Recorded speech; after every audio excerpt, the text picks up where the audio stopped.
All right, why don't we get into this? It's a slow news day, so we're kind of cleaning up some of the stuff around us today. Karen Meyer is a drunk whore. Oh no, she's deaf, Anthony. She's a deaf reporter. Oh, you were going to say something different. She's a deaf reporter, and she works for ABC. Hey, she can't hear it. She works for ABC 7 in Chicago. Yeah.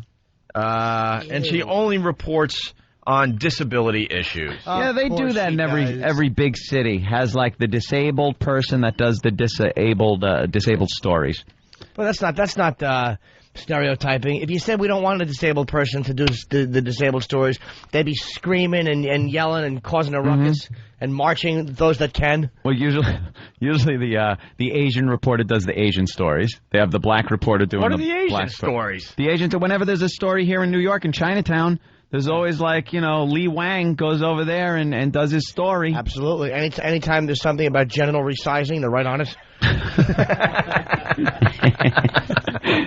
And they send the black reporter to Harlem. Yeah, and we've seen Puerto Rican reporter does the Puerto Rican stories. It's always a very racially separatist. Yeah, when they do those things, and then the handicapped reporter they had was here in New York, was a guy in a wheelchair, and he would do the handicapped stories, but he would do the same dramatic. You know when they go to the camera shot of the reporter, and the reporter's maybe on a sidewalk in a neighborhood doing the story, and he slowly starts walking toward the camera? They walk into before they shot. go to the tape piece. Yeah.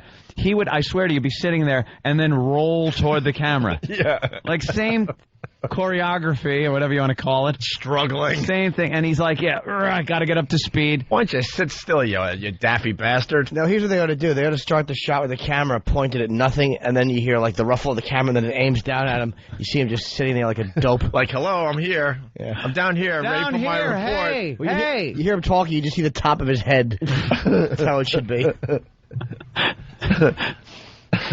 So she's a deaf... I see drunk people. Report. Thank you, Ray Moore from Pittsburgh. Please, can we hear this deaf audio? I have to. Oh, okay. Yeah, we're running out of show. When are you drunk, Haley? All the time. I see drunk people. Some of them don't even know they're alcoholics. He was swerving out of the way because there were dead people in the road. Right. You can understand that, right? All right, so Karen Meyer, deaf reporter, ABC 7, Chicago, only reports on the disability issues of Chicago. Here we go. It's estimated that every school in America is likely to have at least one child with Tourette's syndrome. And these children are often misunderstood. ABC 7's Karen Meyer. And unfunny. Let's play a little game. Let's play a little game.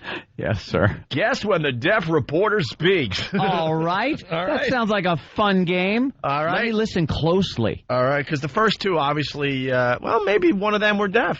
I don't know. I couldn't tell. Let's start again here. It's a report on Tourette's syndrome. It's Karen Meyer. She'll be in this piece eventually, and just guess when she starts talking. It's estimated that every school in America is likely to have at least one child with Tourette's syndrome. And these children are often misunderstood. ABC 7's Karen Meyer joins us with more about that. Karen? Tourette's syndrome. Oh, no. What is she saying? Repeat it. Victim of the modern age, Oh, come on. Why is that on the news? What? The only way I'd accept that is if she did the nightly news and did all the stories. Stop laughing at me! Stop laughing at me! You stop laughing at me! And that's my Stop laughing at me! You're stupid!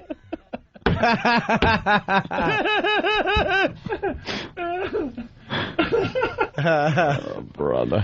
Hey, can we hear more of old tar ears?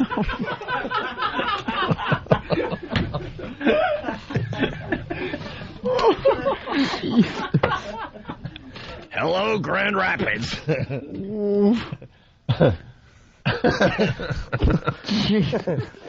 Yeah. Hello? Hello? This thing on? Hello? Please hear more of her.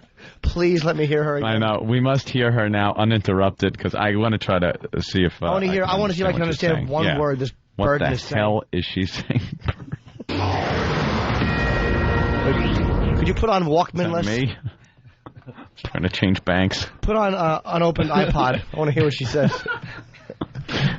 Let's now go to reporter Karen Meyer out in the field. Karen. You're on. You're on, Karen. Karen Meyer. Karen! Karen, someone cue Karen. Yeah. Poker with a pin. Yeah. That's the signal. They just wave in front of her, clap in front of her dumb face. We're going to have to tease this because we're running out of show. All right, well, let's try this again. It's estimated that every school in America is likely to have at least one child with Tourettes syndrome. And these children are often misunderstood. ABC 7's Karen Meyer joins us with more about that. Karen? Tourette's syndrome is a neurological disorder that is characterized by involuntarily tick and repeated vocalization. The onset of the disability occurs before the age of 18. Does it? Hello, exactly. He does these impersonations. I swear, you would think it was the real people. Wow. Hello, exactly. Shut up. Wow. Come on. Who's not enjoying that? On. Who's not? I would make her sing the report. It almost sounds like Yeah, she she's doing a little sing thing. That's terrible. I'm sorry. What's she saying, Iraq? I don't know. Wow. Well, we really have to continue talking about it. I need to hear it Can I 20 times. Can I tell you how great it would be to see her doing the report on a train tracks with that little white light showing up behind her? Damn, we're going to have to continue that. Bring that audio. Must hear again. Please bring that audio. muffled voice, radio show busting on, just updated, hold on, wow. A lot of people with instant feedback today. Radio show busting on deaf people. What a tough target, guys. Yeah. Faggot. I know. I'm an easy target. An instant message. We're tough targets, too. All right, someone remind us that tomorrow on this side of the show, we'll continue with this bit. Because everyone has to hear this bit.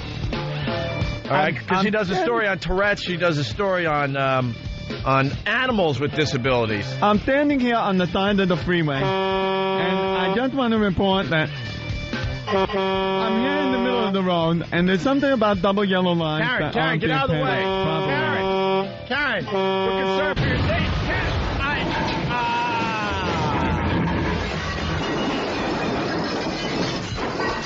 Ooh, I hope she's okay. Here's Todd with sports.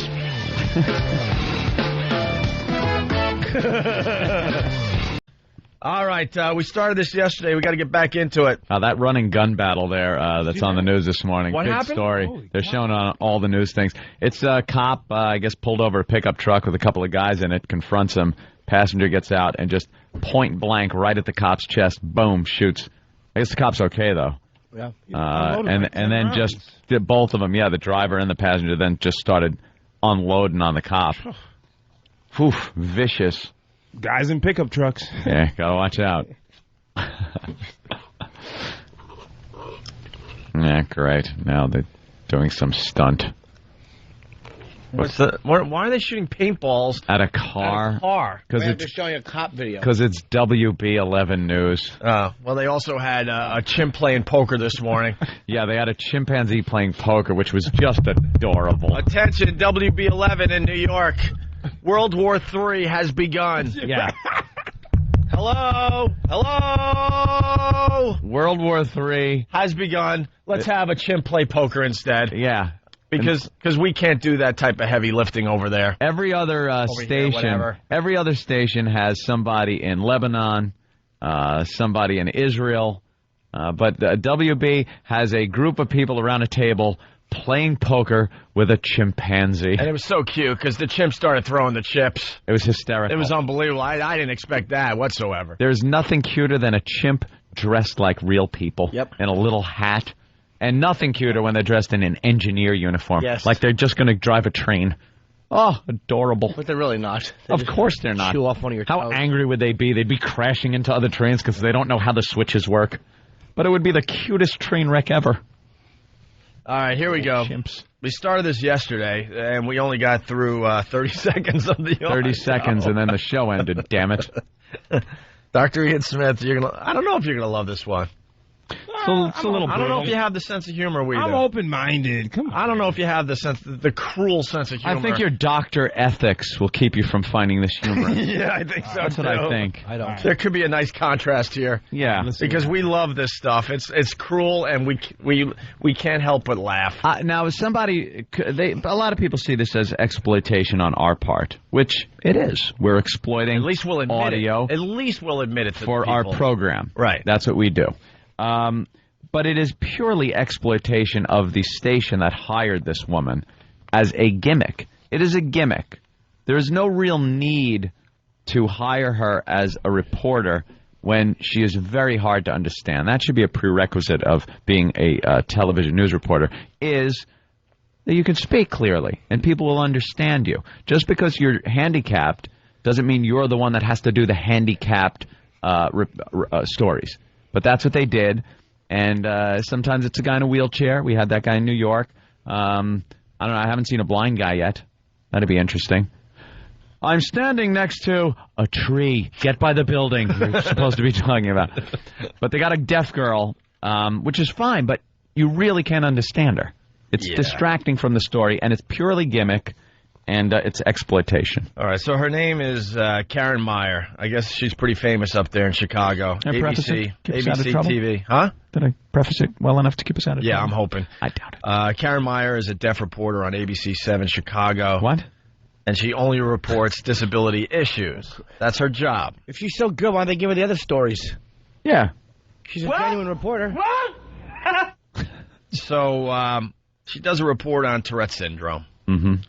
And we started this yesterday by trying to guess when she starts talking. Because you get the intro from the one reporter, so you guess at home. It's your job to guess when the deaf reporter starts in. Listen closely. Here we go. We're going to try this again. It's estimated that every school in America is likely to have at least one child with Tourette's syndrome. And these children are often misunderstood. ABC 7's Karen Meyer joins us with more about that. Karen? Sophia, Tourette's syndrome is a neurological involuntarily tick and repeated vocalization. The onset of the disability occurs. All right, listen. There's something wrong with the tape. It's not playing right. Yeah, did you slow that down or? All right, listen. We're gonna try play it backwards. We're gonna try to play it through. Finally, that's like the third time we've started this tape. Yeah, let's see if you could really understand what she's saying. She has like a sing-song delivery or something. I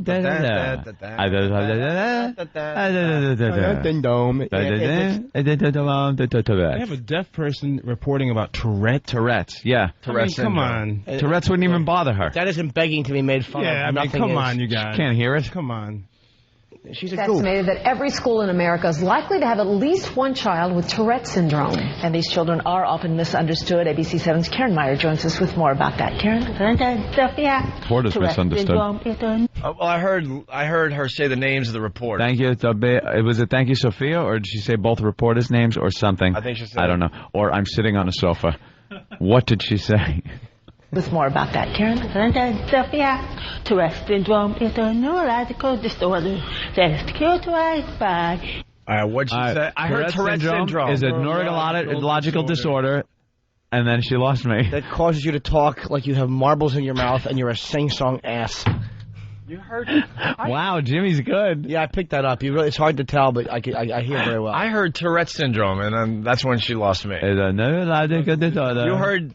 I heard neurological disorder that...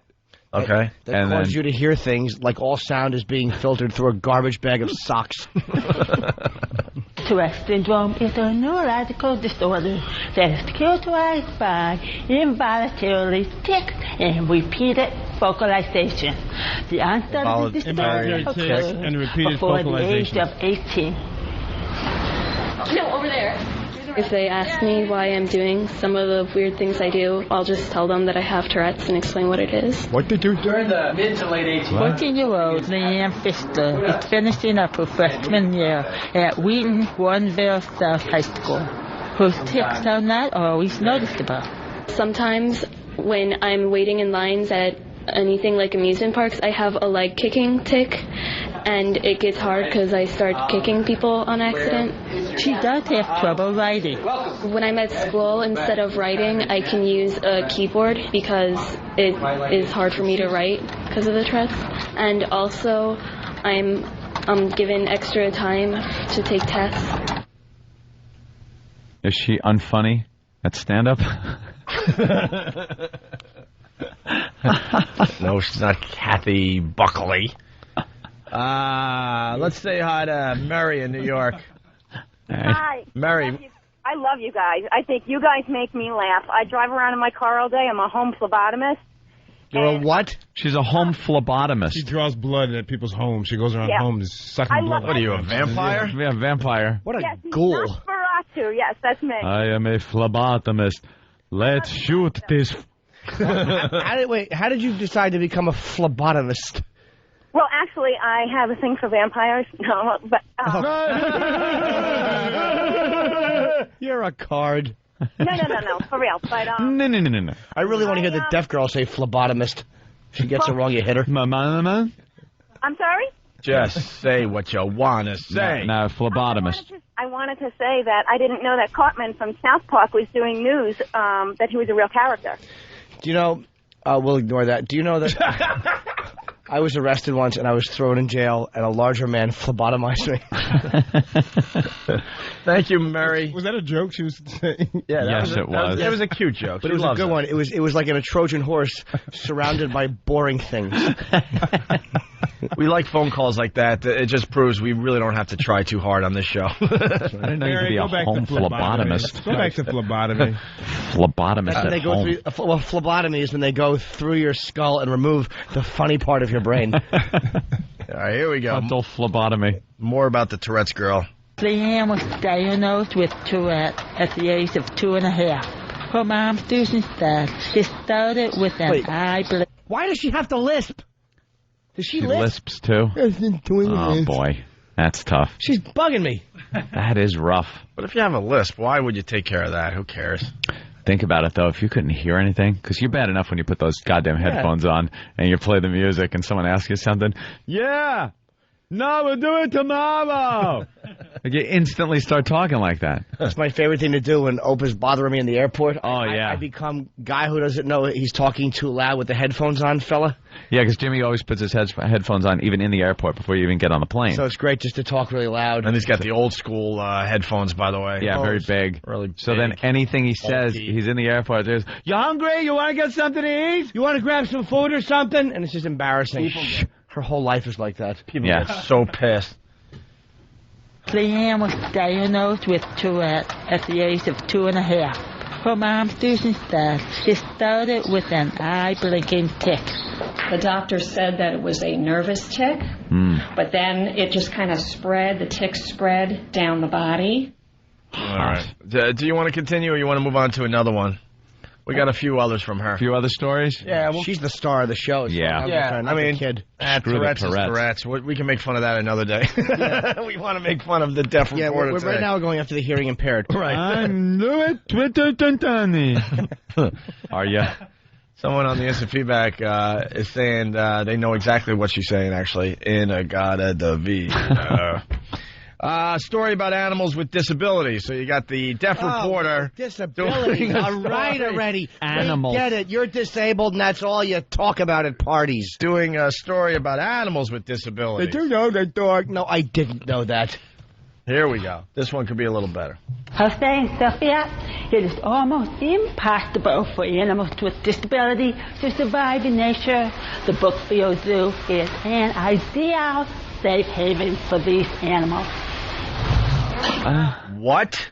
I believe it's impossible for disabled animals with disabilities to survive in nature, and this zoo is a perfect place for them.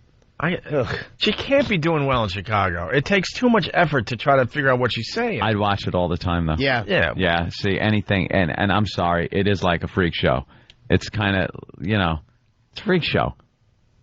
There was a guy on the news, with half a head. Wouldn't you watch him? Oh, yeah. Watch Half a Head Guy last night? Oh, yeah. Half a Head Guy kicks ass. She should do all the headlines, and with her should be a really impatient old loud guy who's always just talking loud until she looks, what? I can't hear. With those big old hearing aids. Yeah. What is she saying? You would watch every day. The point we're making is they're exploiting her. That's right. But they're making... Yeah, they certainly are. Like we're not. Oh, no, but the difference is we admit it. Exactly. Like you said earlier, I'm just reiterating what you said, that the only reason she's on is because it's a freak show. Yeah, and they know that'll bring in some viewership. All right, back to the story about animals with disabilities. Her saying, Sophia, it is almost impossible for animals with disability to survive in nature. The book feels to survive in nature. An ideal safe haven for these animals. So this is Harley. Woof, woof. That's a deaf dog. No. Woof. Woof. Come here, boy. Just sits there and starves to death. Come here, boy. Stupid dog. Nothing. Not a thing. Yeah. Ear doesn't even twitch. Fetch! He just sees the paper go over his head and doesn't know what to do with it. Just looks at it. Why'd you throw it? Why are you throwing paper over my head? Forget it. Man's best burden. Yeah, exactly. Oh, the first time you walk in, it just darts out into traffic, gets its head clipped by a Buick. Now it's handicapped because it's got no head. A trending story of a dog without a head that would then. I didn't know animals could be have disabilities. Handicapped. I didn't know animals could have disabilities. They're not. Because I thought nature took care of all that. They're broken. Because they're smart. Not like us humans. We have to say everything. Yeah, we humans are disabled. Animals are busted. They're broken. And they don't survive. And you got to gas them or something. You do what you do. We as humans have too much love in our heart. We got to save everything. Don't we? Years ago, Harley, the deaf sea lion, came to Brookfield Zoo from California. He was on a beach in Sausalito, and being deaf, he could not hear the public approaching him, which is not safe for either himself or for the public. Wait, what animal's deaf? What was it? What kind of animal was deaf? And then, did we miss that? I don't know. It's not a dog. What is it? I don't think. Is it a sparrow? Is it a dolphin? I don't know. Let's go back a couple seconds here and see if we can figure this out. 3 years ago, Harley, the deaf sea lion, came to Brookfield Zoo from California. A sea lion? He was on a beach in Sausalito, and being deaf, he could not hear the public approaching him, which is not safe for either himself or for the public. Well, what animal's deaf there, Danny? Sea lion. A sea lion? Yeah, it's a sea lion. I tried to chop it down a little because there was too much of the other reporter talking, so I just wanted You could hear her say it there. It's very like... A deaf sea lion? Sea lion. She's doing a story about a deaf sea lion. Because she's deaf. I hate sea lions. They're just so punchable. How do you not punch a sea lion when you see it? They're adorable when they're little. Exactly. Then they grow up into those big, oafish-looking things. More importantly, you don't know where to punch it. Yeah, it's just it's like big, roly-poly, fat thing. What's the swimming slug with the mustache? Yeah, oversized slug with little flippers and a mustache. With the Joel Siegel mustache. Big fat slug walking out of a movie premiere. Well, guys, the next story, we're just about done here. She does a story on the female gorilla, the female gorilla that has arthritis. Stop it. They also said the gorilla had BlackBerry thumb. Stupid is this story. At the 8-pound beta, 45-year-old female gorilla has arthritis in her hip. That resulted in a hip replacement surgery. So she has artificial hips on both sides. She also has severe spondylosis, which means that her spinal cord is essentially fused and is a solid rod. We're all set on exhibit. Zookeeper Greg Dimistro says they developed a physical therapy program for her. physical therapy, hip replacement, spine surgery. It's like, and every day we pass a homeless guy on our walk. Yeah. Whose legs are ready to rot off his body. Yeah. Yet a gorilla gets millions of dollars of surgery. Exactly. And can't even say thank you. No. Stupid thing pets a kitten. It's every paper. It would eat your face given the opportunity. If the thing was able to talk, it would probably tell us it just wants to die. Yeah. Excuse me. You know what? I'm a wreck. Just let me go. I'm a gorilla. I'm a gorilla. We're animals. We realize the sensibility in just saying enough is enough. Don't replace my hips. And animals don't have filters, so you got to think the rest of the gorillas are just making fun of the gorilla with arthritis. The first thing they do is for its food, they just start to bite its hip replacement area. They bite its hip stitches. Just instinctive, yeah. They smell that a human was there. Yeah. Just bite its hips. Oh, here's her outro. Karen Meyer, the deaf reporter from Chicago. How funny would that be? Just pulls out its stainless steel hip and throws it at its head. Let me guess what her outro is. Okay, and yeah, going back to the studio. What? Which is not so bad. If you want to meet these wonderful animals, the Brookfield Zoo is located off of First Avenue between the Stevenson and Eisenhower Expressway. Good the directions. Zoo is open every day of the year. I'm in Guam. What happened? It's amazing what they can do.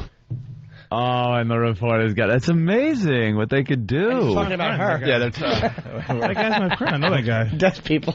Oh, really? Jose Sanders. Oh, really? You know everyone. WLS, Chicago. You sleep with him, you faggot? Hey! Hey, come on. Teasing, of course. Stupid I'm a news. friend of the show. I know. That's why we kick you. We tease because we love. Thank you.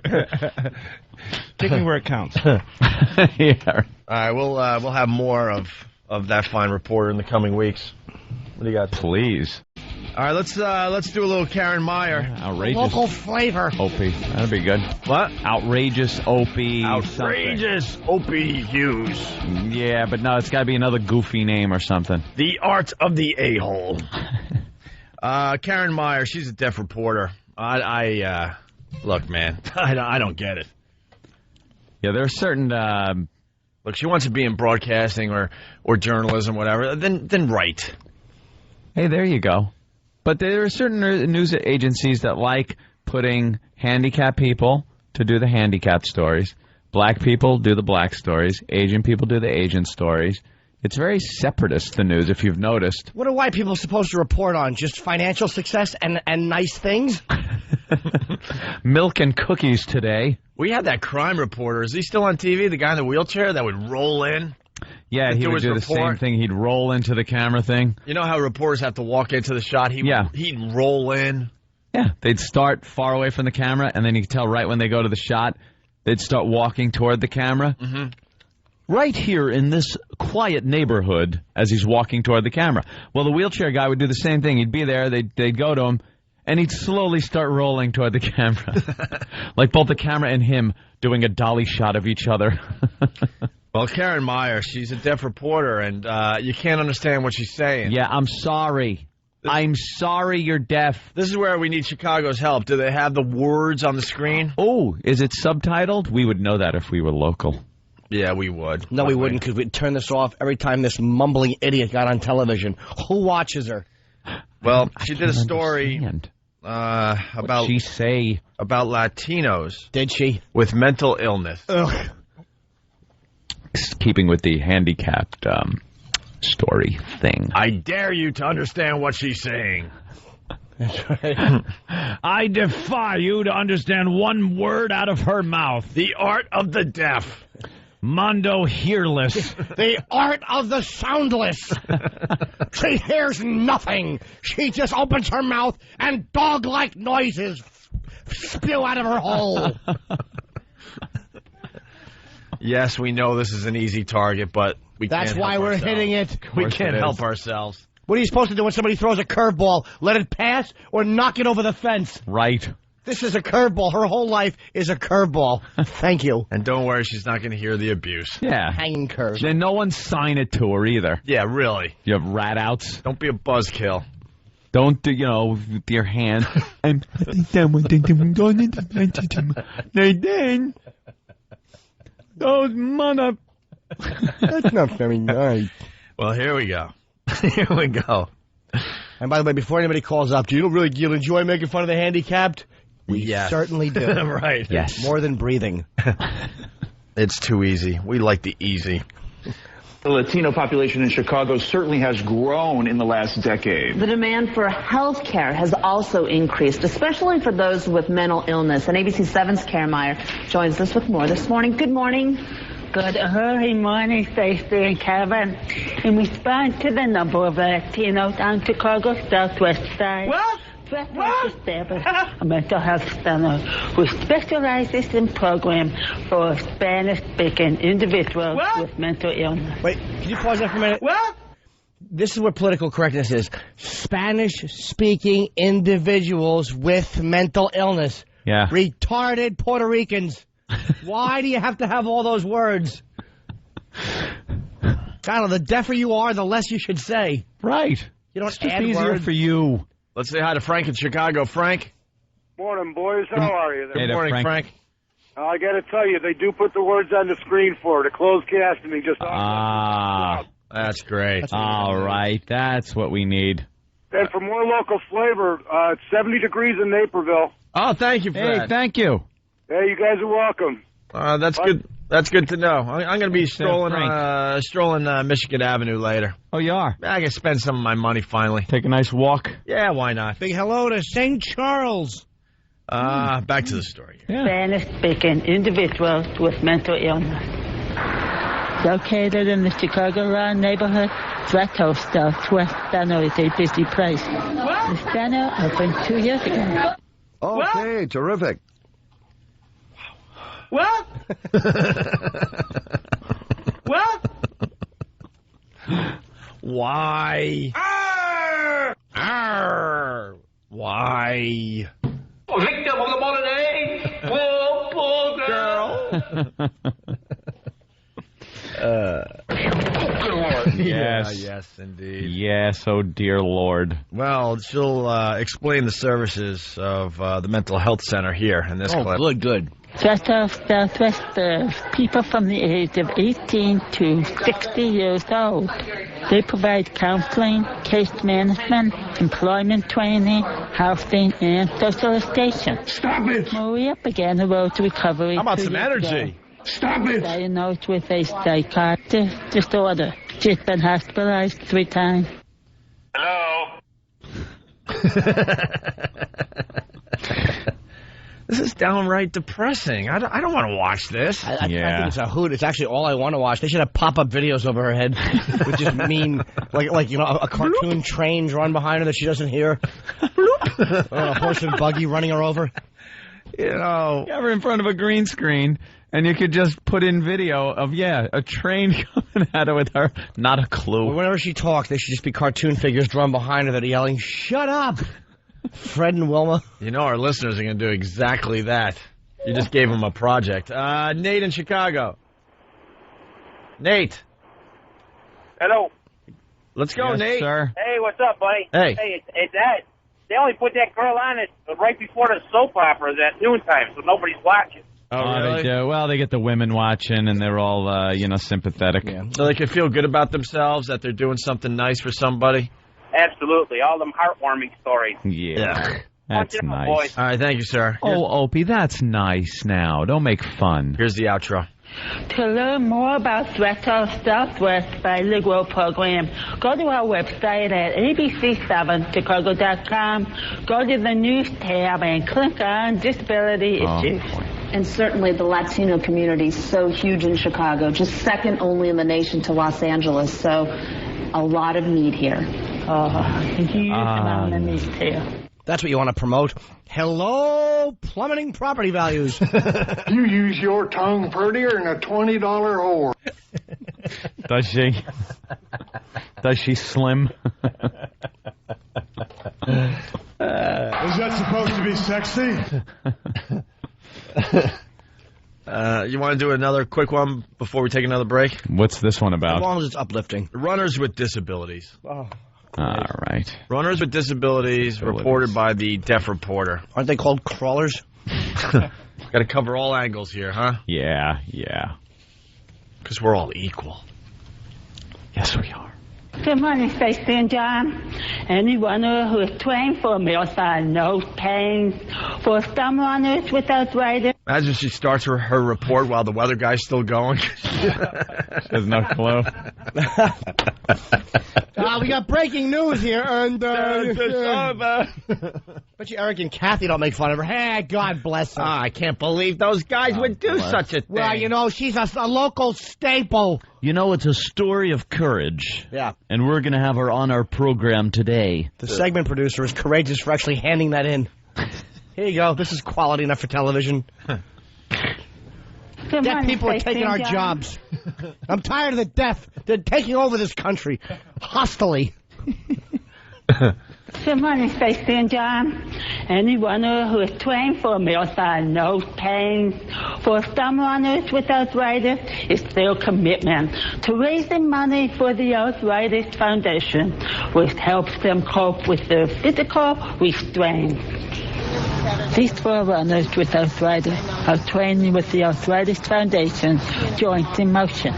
Program Director Carrie Listoda said they have over 100 athletes in their training program. What's that supposed to be, some kind of sick joke? Someone on instant feedback is saying that she should interview Dick Clark. No. God, no.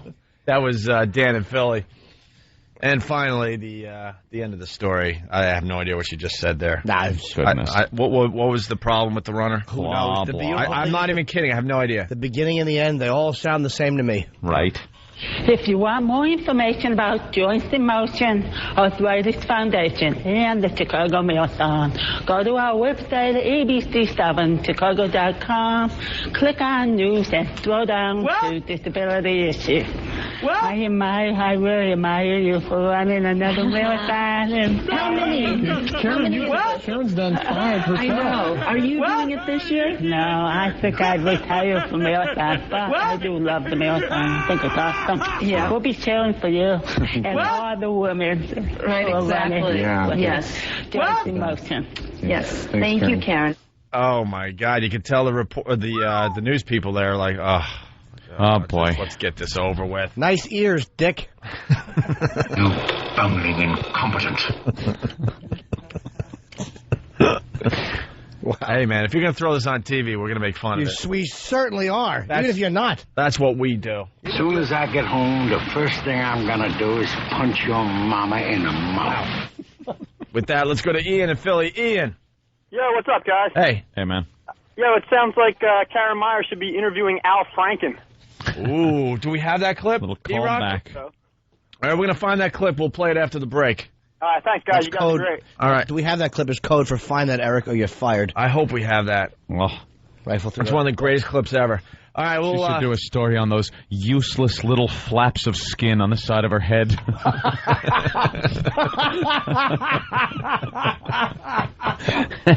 They look like little candy dishes. Try to flap them. Maybe you can fly. Put them to some use. She puts a seashell to her head and she just wants to leave it there because it just doesn't matter.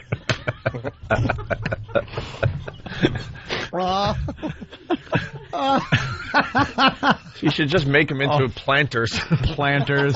Use them to plunge your sink. Whatever. Just anything. But what God put them there for. When you don't want your gums, stick it in there. What else are you going to do with those things? Those little holes into your skull? They probably shrunk from lack of use. They look like 2 fetus ears. Put your glasses on, they fall right off. Gotta staple them to your dumb head. Good morning to Chicago and everyone else. Hey, good morning to you, Chicago. Local flavor, Phil. There you go, Phil. It's the only virus spreading across America.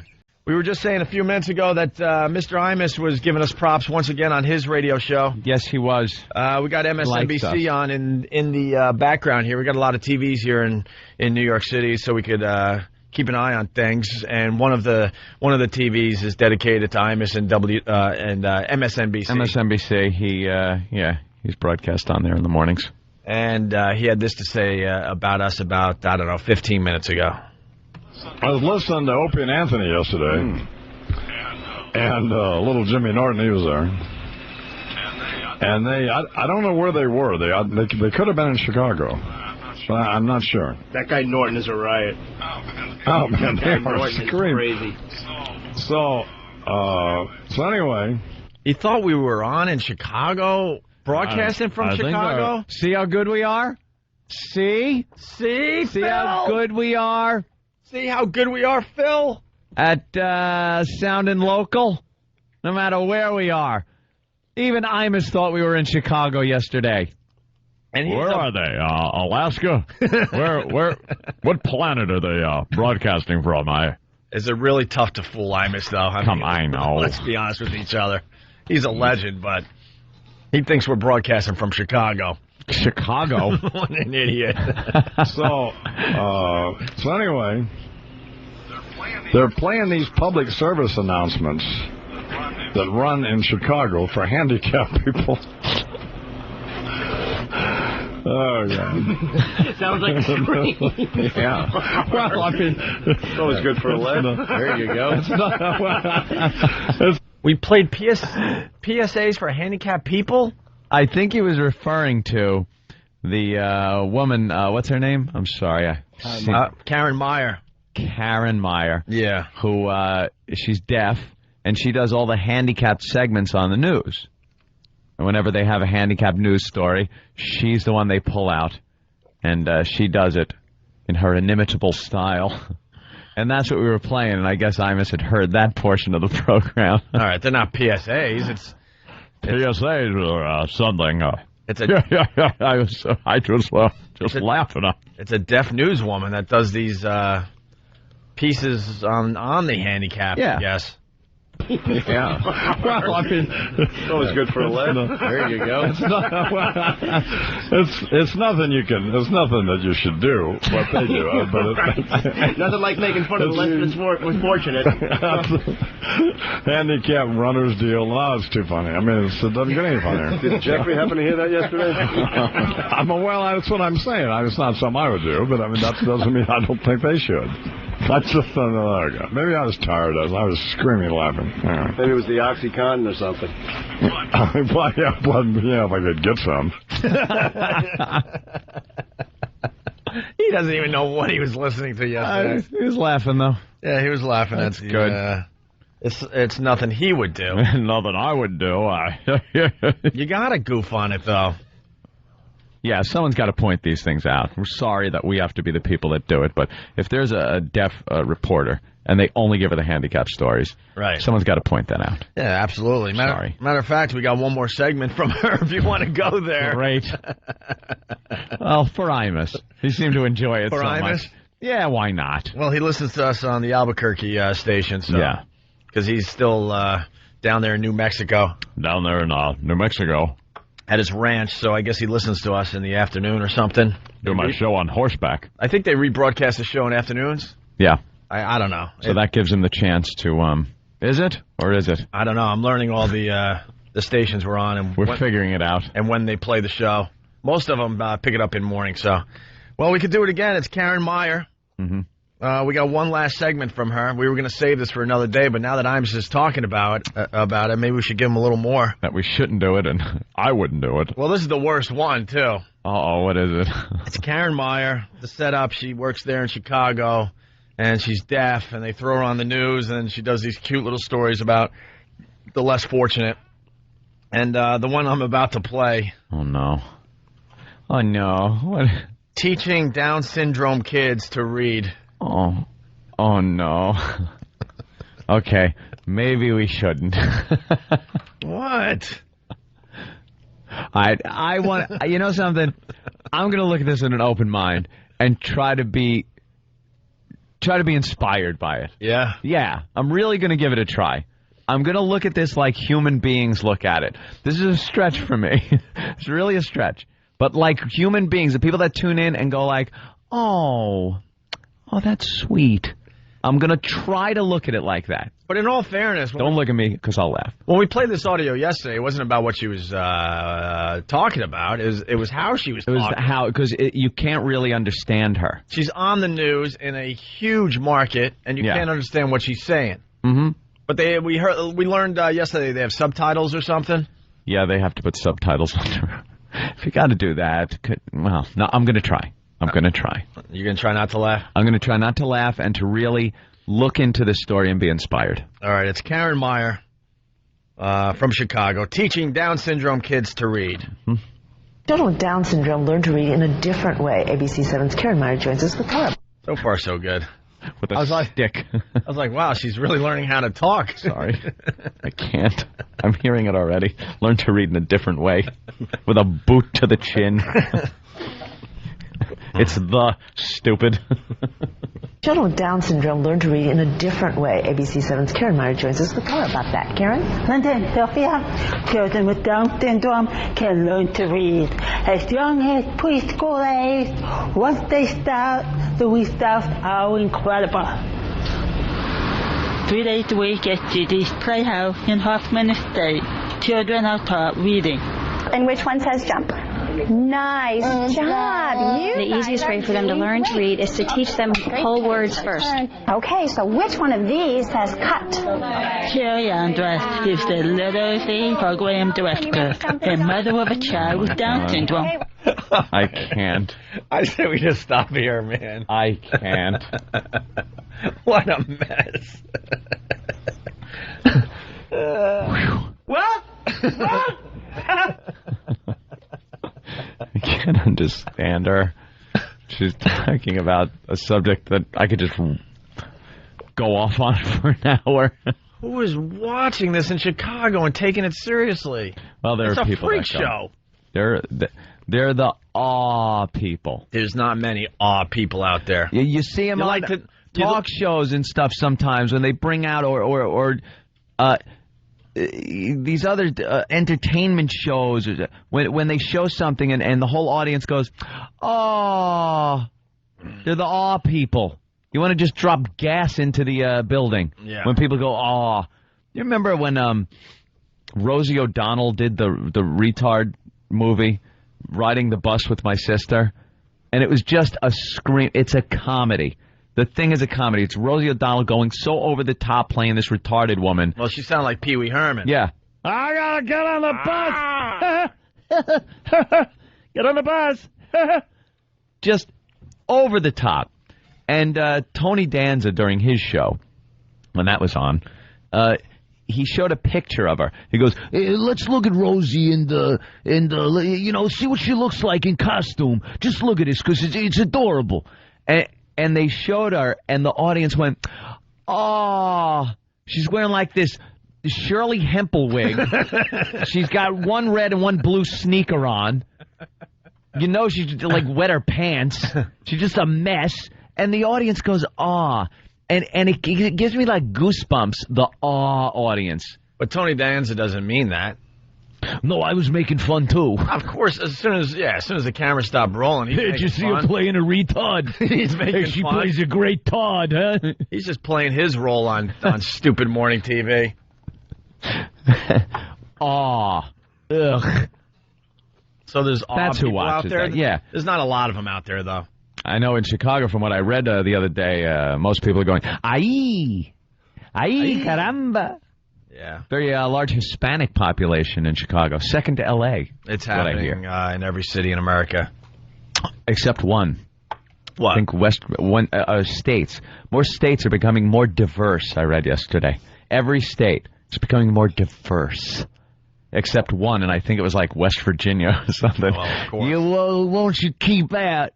You boys stay out of here. Was it really West Virginia? Don't want your kind. It was either West Virginia or Virginia. It was one of them. You know the states we're talking about. You know who you are. Yeah. And even if they're not completely getting as diverse as some of the northern states, you know that they're close. You know, they like got 3 new immigrants in one whole state. Well, the southern states, you realize they didn't have a choice. Yeah. People were just coming over the borders. They couldn't hold them back. So it has to be those middle states that are still protecting their own. Trying to keep people out of their borders. Oh, yeah. Good luck. Back to Karen Meyer. Andress is the literacy program director and mother of a child with Down syndrome. We have individual sessions for kids where we develop an individual program. We make materials for them. We adapt books that they might be reading in school so that to help them be more successful at school. We just started doing a lot of small groups, so now the kids are learning how to read in a small group setting, which is going to help them also generalize that to when they go to school. They're going to be learning in small groups. Can I be stupid? Like, what good will that do? See, now this is something you're pointing out that should be pointed out. I'm asking. And I'm sure there's parents out there right now that have one of these kids, and I'm sorry, but I'm asking. What's the end game? What's the end game? Job somewhere? Even McDonald's. Even McDonald's or Burger King, it's all symbols on the register. They don't even punch up things anymore. Like it's numbers, that thing. And I told a story a while back that the best service I ever got at a Burger King was by a girl with Down syndrome. Best service ever. She knew exactly what she had to do, punched the keys in, my order was up, and I was out the door in seconds. Yeah. There was a rock and like a lizard in my bag, but it was quick. And she had everything was perfect, and it was the best service I had because they're so programmable. I guess I don't know. She tried to put the hat on. She had to like tape 3 of them together, wrap it around. Well, they don't give you the attitude either, huh? No, you're not getting attitude. They're very either. happy to serve you. Very big smile. Extremely happy all to the serve time. you. The place could be burning down. Right. A big smile. Have it your way. Too bad your parents didn't. Oh, God.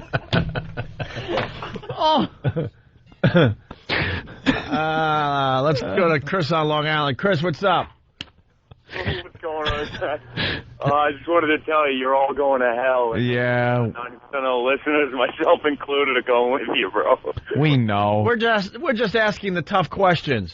The questions no one really wants to address. If I had a waterhead baby, I would teach him how to play video games. Yeah. Something useful that would make him very, very happy. Or point to a railroad crossing sign and say, look, that says meet Santa here. You guys are too much, bro. You guys are awesome. You guys are awesome. All right. Well. You ever see a story in the news that you want more detail on?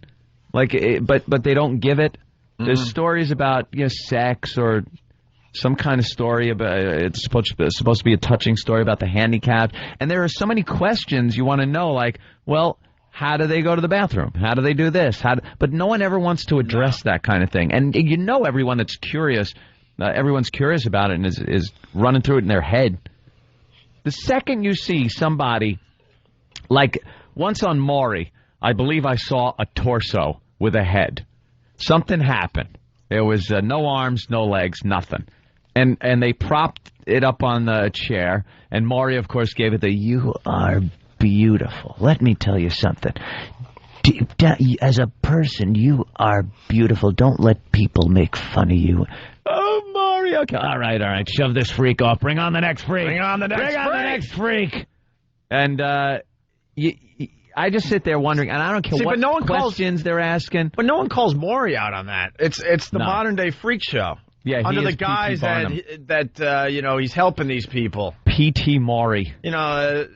The person has no arms and no legs, so Maury, after exploiting them for a half hour, then brings on a boy band to sing to them, and that's supposed to make this person's life so much better.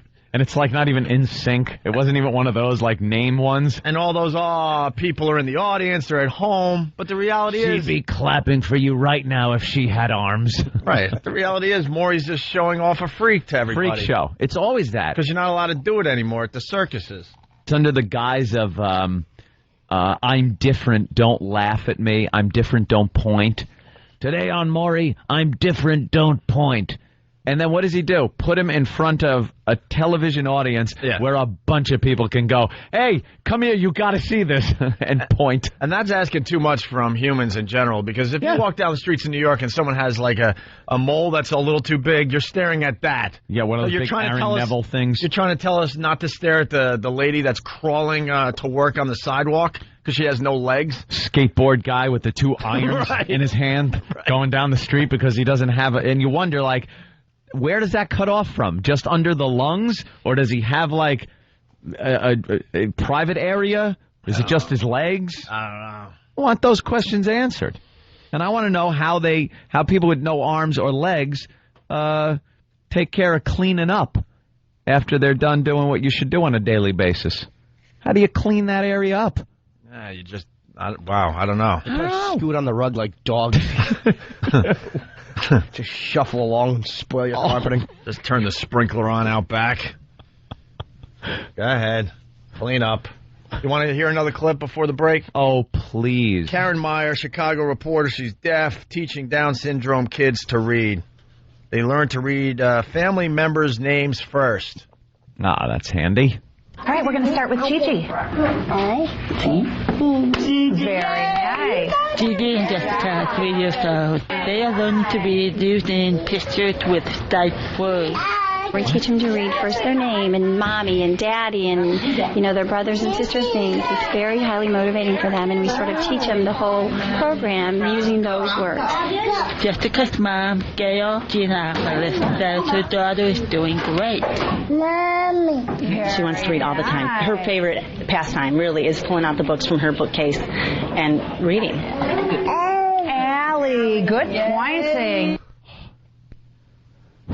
Is that her favorite pastime? Is it? After she reads it, she eats it. Okay, terrific. Bite marks. Pages are falling out because stupid licked the glue and ate it. The glue is tasty. Give her the latest Harry Potter book and watch her head explode. Mondo chromosomes. Unrestrained human oddities. Next, Maury. Wow. Yeah. Well, we got 2 more clips. I don't even know if we should play the last 2. We'll think about that as we take a break on this fine Whip About Wednesday.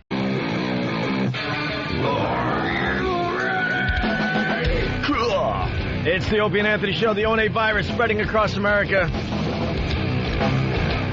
Thanks for giving us a listen.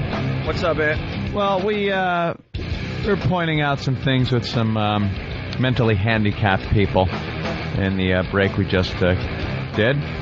But I'd like to take this opportunity to prove that with a little alcohol, anybody can be a complete retard. This one, I don't know. I was 21 once. I used to drink. I did some things. You used to drink? Maybe. Yeah. I used to drink a lot. Used to. Now an occasional wine. Used to. Yeah. Used to. Used to. Although, relatively speaking, I guess. You know something? I'm thinking about this now and thinking, but for the grace of God go I. 21-year-old man in Indiana suffered burns and lacerations, and well, here's what he decided to do. He was drunk at a party, and I guess left over from the 4th of July, he had one of those big-ass 6-inch mortars. Nice.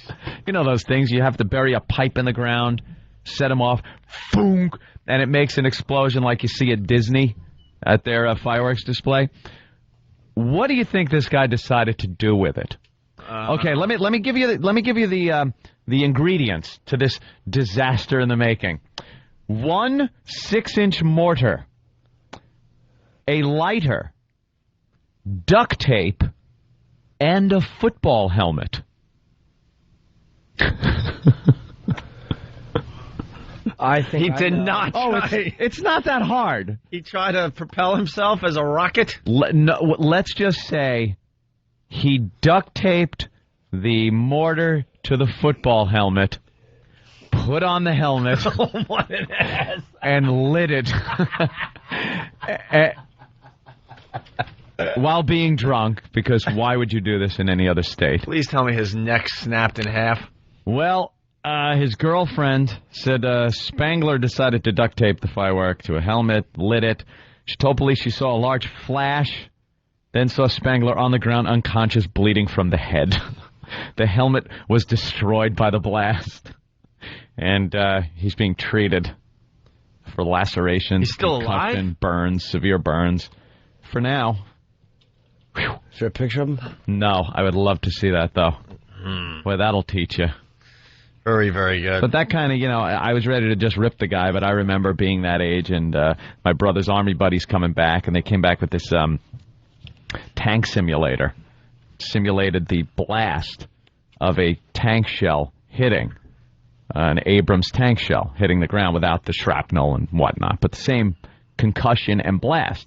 And it was in a green canister. Looked like a big, thick Foster's can, but only military green and had some numbers on it and stuff. And 2 wires, like you'd attach a dry cell battery to.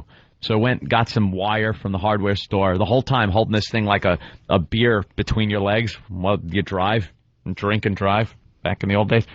Holding it between my legs. Because I thought, it was just going to be like this little thing. Got the dry cell, got some wire, went to the football field down at John Glenn with a few friends, rolled the wire out, had 50 feet of wire. Thought that was plenty. 50 feet's pretty far. I figured I'd put one on the negative contact of the dry cell battery, make a hook with the wire, and then just drop it on the positive terminal, turn and run. Get a few extra feet. Running faster than electricity can travel through a wire. Well, you didn't realize that at the time. I was young and drunk. You had a good plan, and it was going to work. Young Mr. Spangler here. Yeah. Yeah, I had a great plan. So set it all up, got ready to go. The second that wire hit the contact on the dry cell, this thing goes off and makes a flash and a blast like I've still yet to ever see, ever again. Blew me back on my ass. I wound up, I couldn't see for like a second or two, and I got up counting my fingers, seeing that they were all there. It was such a concussion, and all my friends are laughing at me because they were sitting up on the bleachers really far away. They're laughing. I thought I was a goner. That was it. Blew me. What did it feel like? It blew me back. How many I'd say like 10 feet or something like that, but it wasn't that far. It was a couple of feet back. Just blew me flat on my ass. I was down for the count. Woke up shaking my head. The thing made such a concussion, and could have gone off in the car. Could have gone off at any time. Well, it was between my legs. That would have been it. I'd have been on Maury with the skateboard under me if I was lucky. You're a very special shock jock. You were stupid back when you were a kid, but you know something? You have potential to do something with the upper half of your body. Do I, Maury? Very good. All right. Want to go back to the Karen Meyer? There's only 2 clips left. Oh, boy. But I guess they have a great seg at the end of the story to bring it all around. Karen Meyer, the deaf reporter up there in Chicago, teaching Down syndrome kids to read. We got 2 more clips to do here. This group of children ranges in age from 5 to 7.5. Beth Benadel, Don Jacob, will be starting 2nd grade this fall. He started reading at 2.5. Now it's Jacob's turn. He's got 150 sight words in his vocabulary right now, so he can read beginning level books. He does do math. We've incorporated reading into his math. We use his sight words so that when he reads a math paper, he has to look at the words. I see 2 brown horses. I see 1 brown horse. And then how many horses altogether, and he will actually find brown and black horses and add them together. 23 chromosomes plus 24 chromosomes equal 47. Oh, 47 chromosomes. Yeah. If we took 1 away, how many would you have? That of a normal human being. 2 brown horses plus 1 horse equals 3 horses, and he points back at himself and 1 horse's ass. Don't teach him math. Aww. It's just gonna hurt. Let's say hi to Jeff in Kentucky. Jeff, what's up? Hey, Opie, you and Toddler Tush over there missed a damn good line from Anthony. What happened? The P.T. Maury line that you missed. Oh, we've said that before. Wasn't really a great line as much of a accurate observation. Anthony has used that line 100 times to the point I can't laugh at it anymore. I know.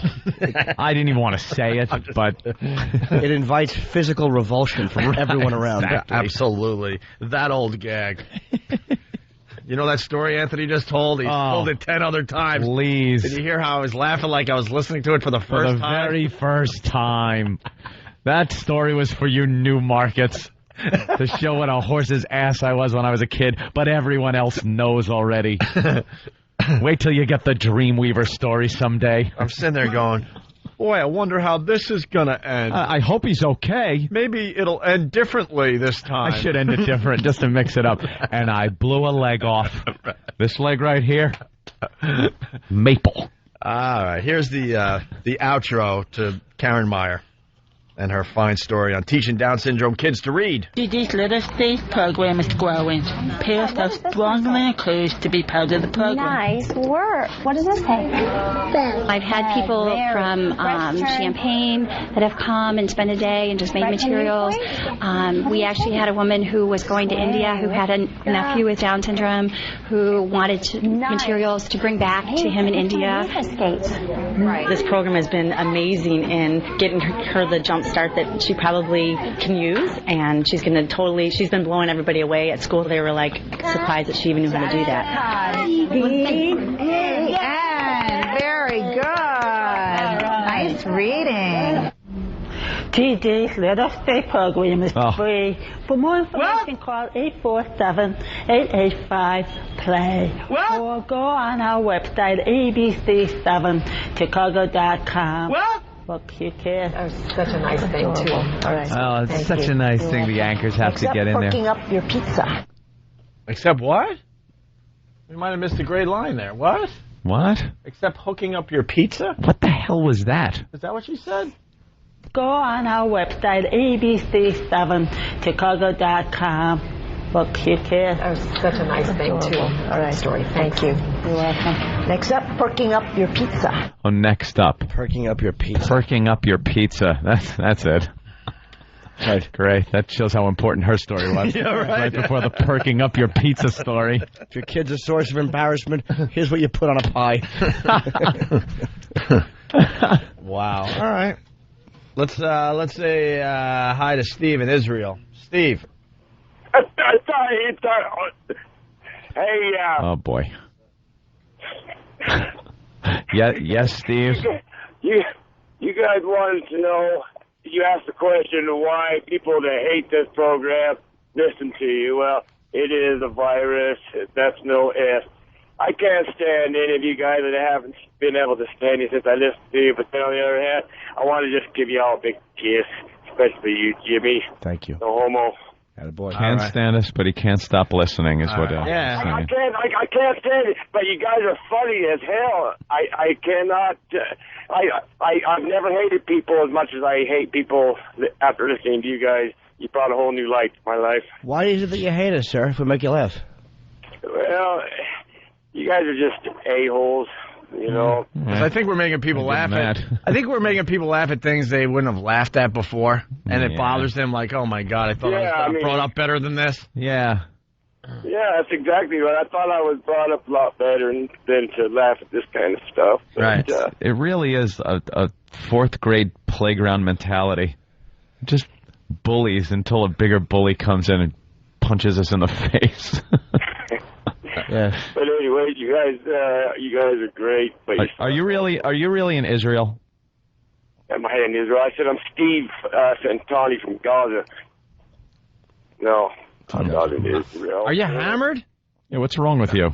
I'm a truck driver. Of course. All right, Should that's why have you're figured still it out. babbling. My God. Thank you, Steve. We got to move on. Mike in Chicago, what's up? Hey, I just want to compliment you guys on the show. You guys came in with a little bit of class when you guys came to Chicago and whatnot, and I just like what's going on there. You guys filling a real big void without Mancow being around, so... Thank you, sir. Thanks, man. Yeah, we welcome Mancow's old listeners. Hopefully they'll like what they're hearing. Thank you, Mike. All right, you have a good one. All right. Time for a sing-along. Wait a minute. Let's do...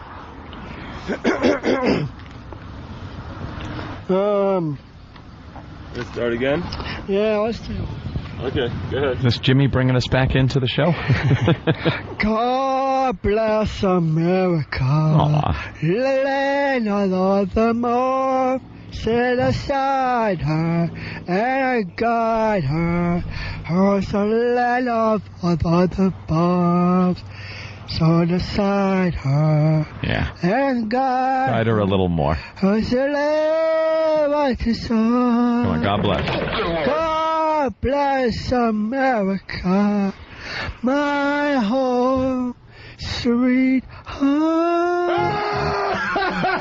God bless America, my home, sweet home.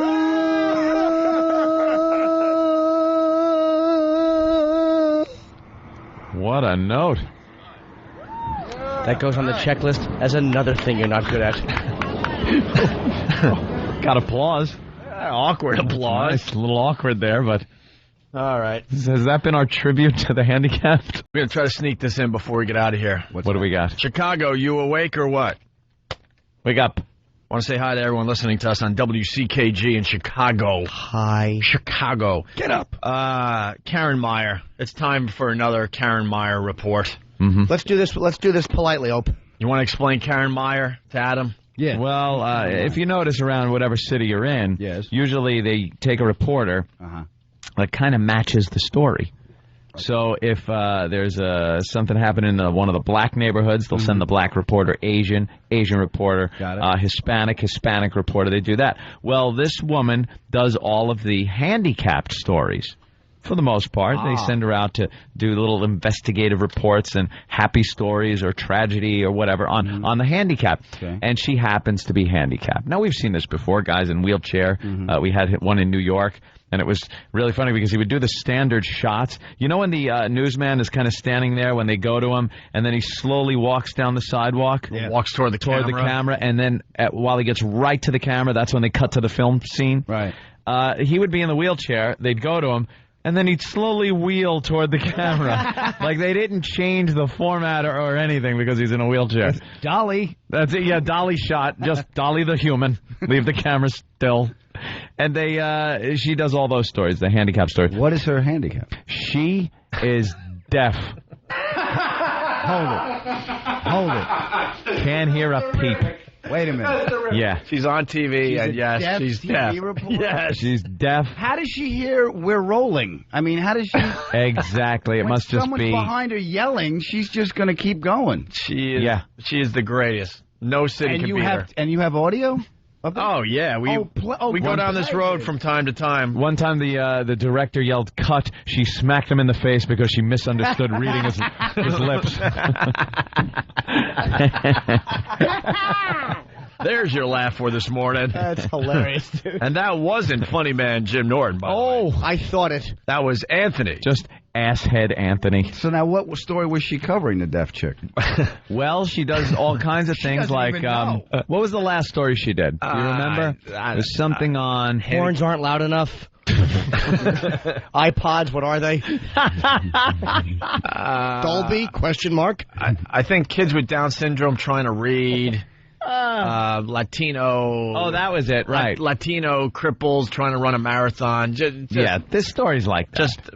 Karen Meyer, the deaf reporter out of Chicago, reports on burn victims. All right. Okay. See, another unfortunate group of people. How the hell does a burn victim talk to a deaf reporter? Looking surprised. The face doesn't move, the lips don't move, nothing's getting done. You're trying to lip read, and all you can hear is, "Oh." He keeps saying the same thing. "Oh." His lips are thin. It's just a vowel. Oh, my God. He's saying, "Oh." He's just yodeling. Yeah, that's all she hears. He's saying, his lips are very terse, and he's saying, there was a fire, and I was very injured, and his lips aren't moving, and all she hears is, and he appeared to be very surprised the entire broadcast. Tricola. And when I'm really happy with myself, I just stole Anthony's joke and then redid it. I don't know why I did that. That's fine. Sorry. Wasn't stealing. I could see you. Thanks. A whole theft. All right, here we go. So it's Karen Meyer reporting on burn victims. We get to meet Larry. Oh. Larry. If you're easily offended, just turn on your local pop radio station. Yeah, go for a traffic report right now, or go for a ride around the dial. See what the weather is. All right, or get this fellow a vinegar daiquiri. Here we go. Karen Meyer out of Chicago. Some burn victims feel like social outcasts. Oh, by the way, Adam, we like to guess, play a little game where we guess when the deaf reporter starts talking. Okay. Yeah. See if you Can I buzz in? pick out her voice. Yes, you can. It's sometimes very difficult. Yeah. Okay. Some burn victims feel like social outcasts because of their scars. One Chicago area survivor wants people to know they are just like everyone else. No, you're not! Oh. They certainly are if they're wearing, like, green and red sweaters and a clawed glove. If everyone else is a pot roast. Oh, wow. All burn victims want to do is sit there without having garnish thrown on them. Oh, God. Sometimes I go out to a restaurant and they throw me on a plate and put boiled potatoes next to me. Take the apple out of my mouth. Oh, Jesus. Look, we've told people to tune away. Yes, we did. We don't mean it. We've warned you. We don't mean it. Those people are now listening to their animal station. Yes. No, they're not. City. They stay tuned in to get mad. The Wolverine, the fox, whatever it is. Whatever it's called. The in your goat. city. Actually, I think we're on a few of those. Sorry. Are we? Yeah, I think so, yeah. All right, here we go. One else. ABC 7's Karen Meyer is here with more. Karen? Today in Sophia. Ding! Yes, Adam. You win. This kid is keen. You really are sharp. I thought it was the second woman that came in, because her voice was a little deeper. But you waited. The second one's a transvestite. This is the modern-day freak show. Here it is. That's all it is. And she's so hard to understand. Do they put subtitles? I would imagine they would have to. How could you? They put a hearing person in that little square. Yeah. The sign language. It's just someone telling her what she's really Just saying. really She's talking. shouting. Please. Let's hear her. Well, this is coming in from someone's cell phone. If she had a KISS hearing aid, she would be fine. Jean's voice telling you everything. Like everyone else. ABC 7's Karen Meyer is here with more. Karen? Today in Sophia, from a medical standpoint, the experiences can be grueling. From a psychological perspective, it can be more traumatizing. Can it?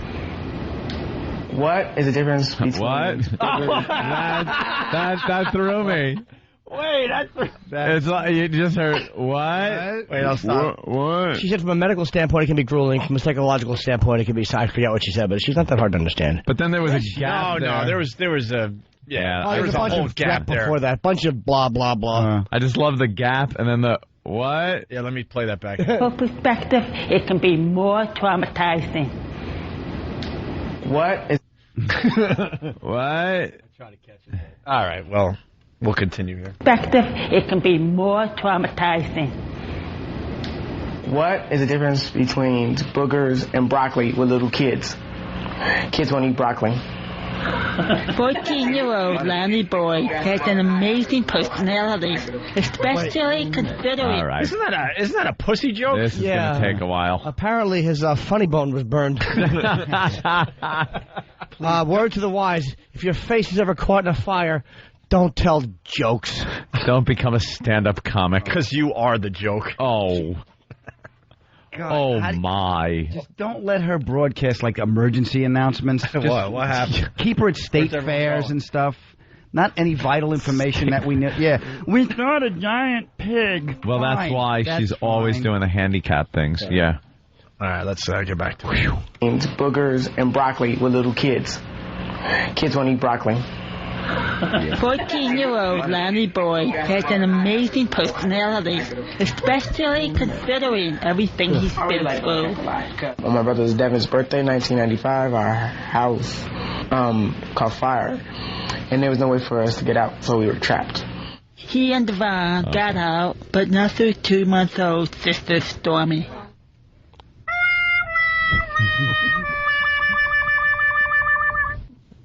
That's terrible. I'm sorry.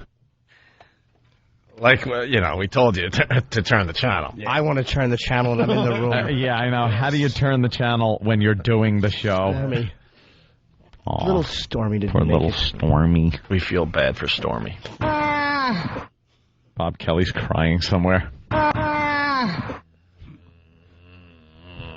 I really don't like her Sylvester the Cat delivery. She bugs me. no. If I ever meet her, I'm going to knock her teeth out.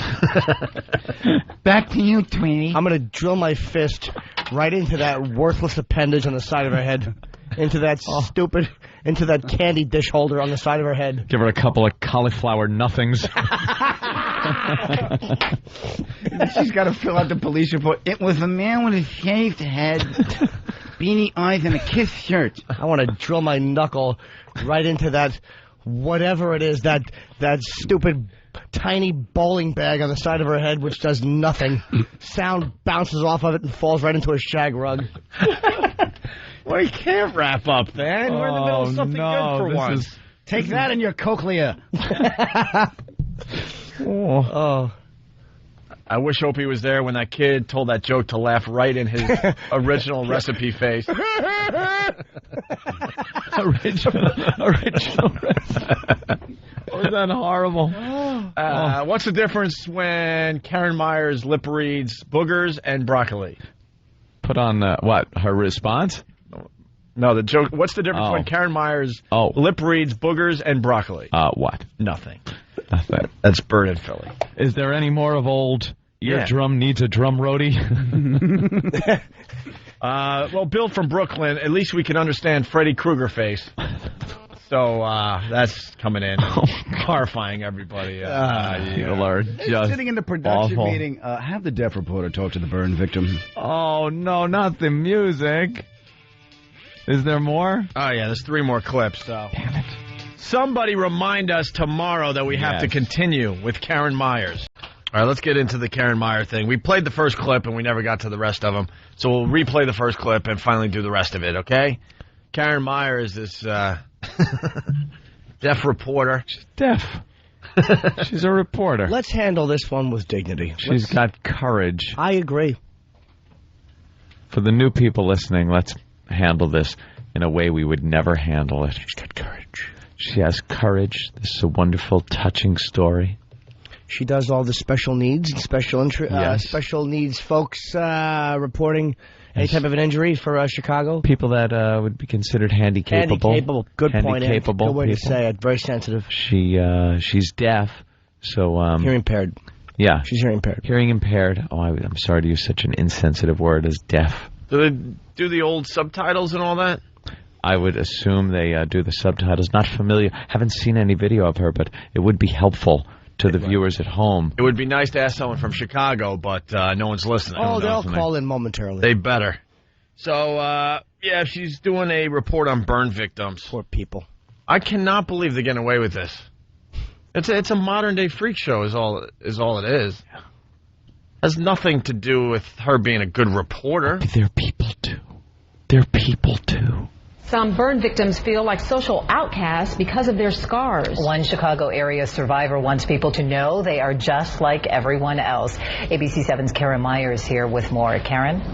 Today in Sophia, from a medical standpoint, the experiences can be grueling. From a psychological perspective, it can be more traumatizing. Can it? What is the difference between boogers and broccoli with little kids? Oh, wait, applause. I know the answer. Broccoli isn't horribly burned.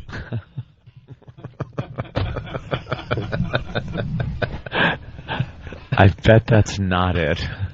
The kid's doing the old poo-ha joke. I know. That's a dirty joke. That old gag. That's how they make you feel better about your ailment, is they send her over, and you're like, all right, well, I may always look surprised, and I may have no lashes, and I wince when I see vinegar, but at least I don't sound like this idiot.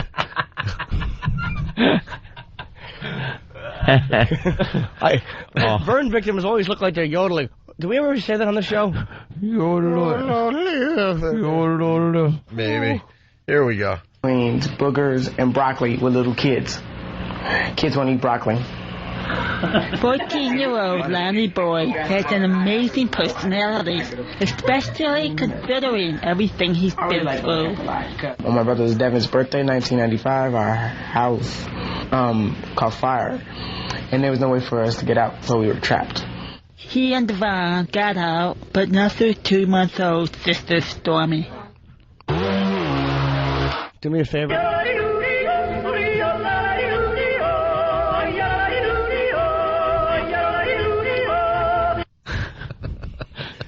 They're yodeling. That's what's going through his head the whole time she's talking. Sister Stormy. The spy is yodeling. Oh. Do we have to play the rest of the clips? They're really depressing. I think we Yes, should. we do. We like goofing on her for being a deaf reporter on TV. I want to hear depressing clips. Completely ridiculous. I'm pissed today, and I want to hear it. It's so awful that they give a person who's deaf only people with problems. Yeah. It's just so.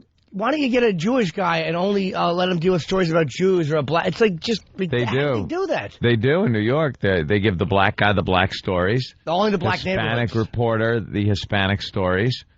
Yeah, they go into the neighborhood and talk about the problem with the people that are similar to them.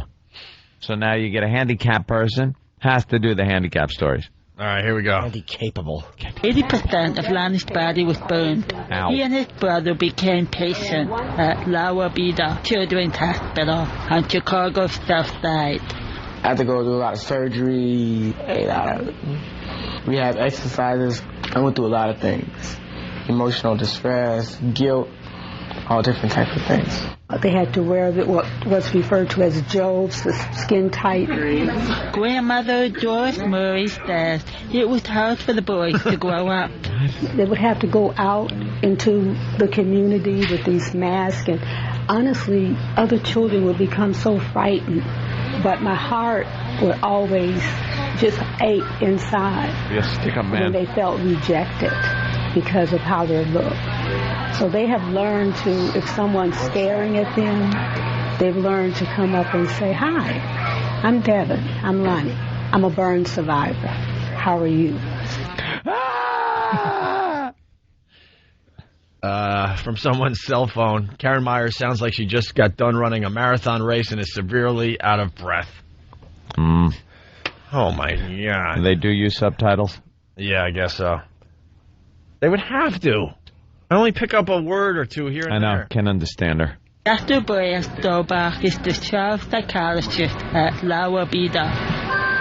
He says a significant part of the healing process for burn patients is dealing with other people.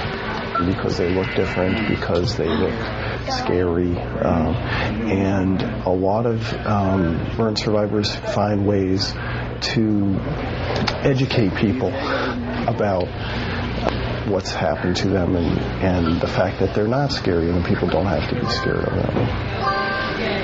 Lonnie and his brother Devon are incredible survivors. I think in some ways a perfect example of people who have had a horrible experience and not let it define them, and have moved on from it, and yet still will talk about it, will share about it in a way that can help other people that go through similar things. And he'll tell you, I'm a handsome guy. I say, you are. You are.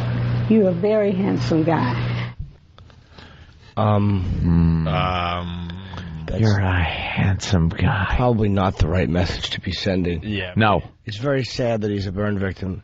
Maybe you could say that you're a funny guy. Funny, chess player. Personality. Intelligent. You're great on a phone.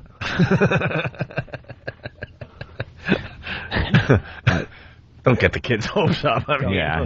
You might want to. Don't give him false confidence. You got a sparkling personality. Maybe I am handsome. You got a great sense of humor. I'm going to go out without the mask today. You have a caring heart. You hum nicely. You're great during a blackout.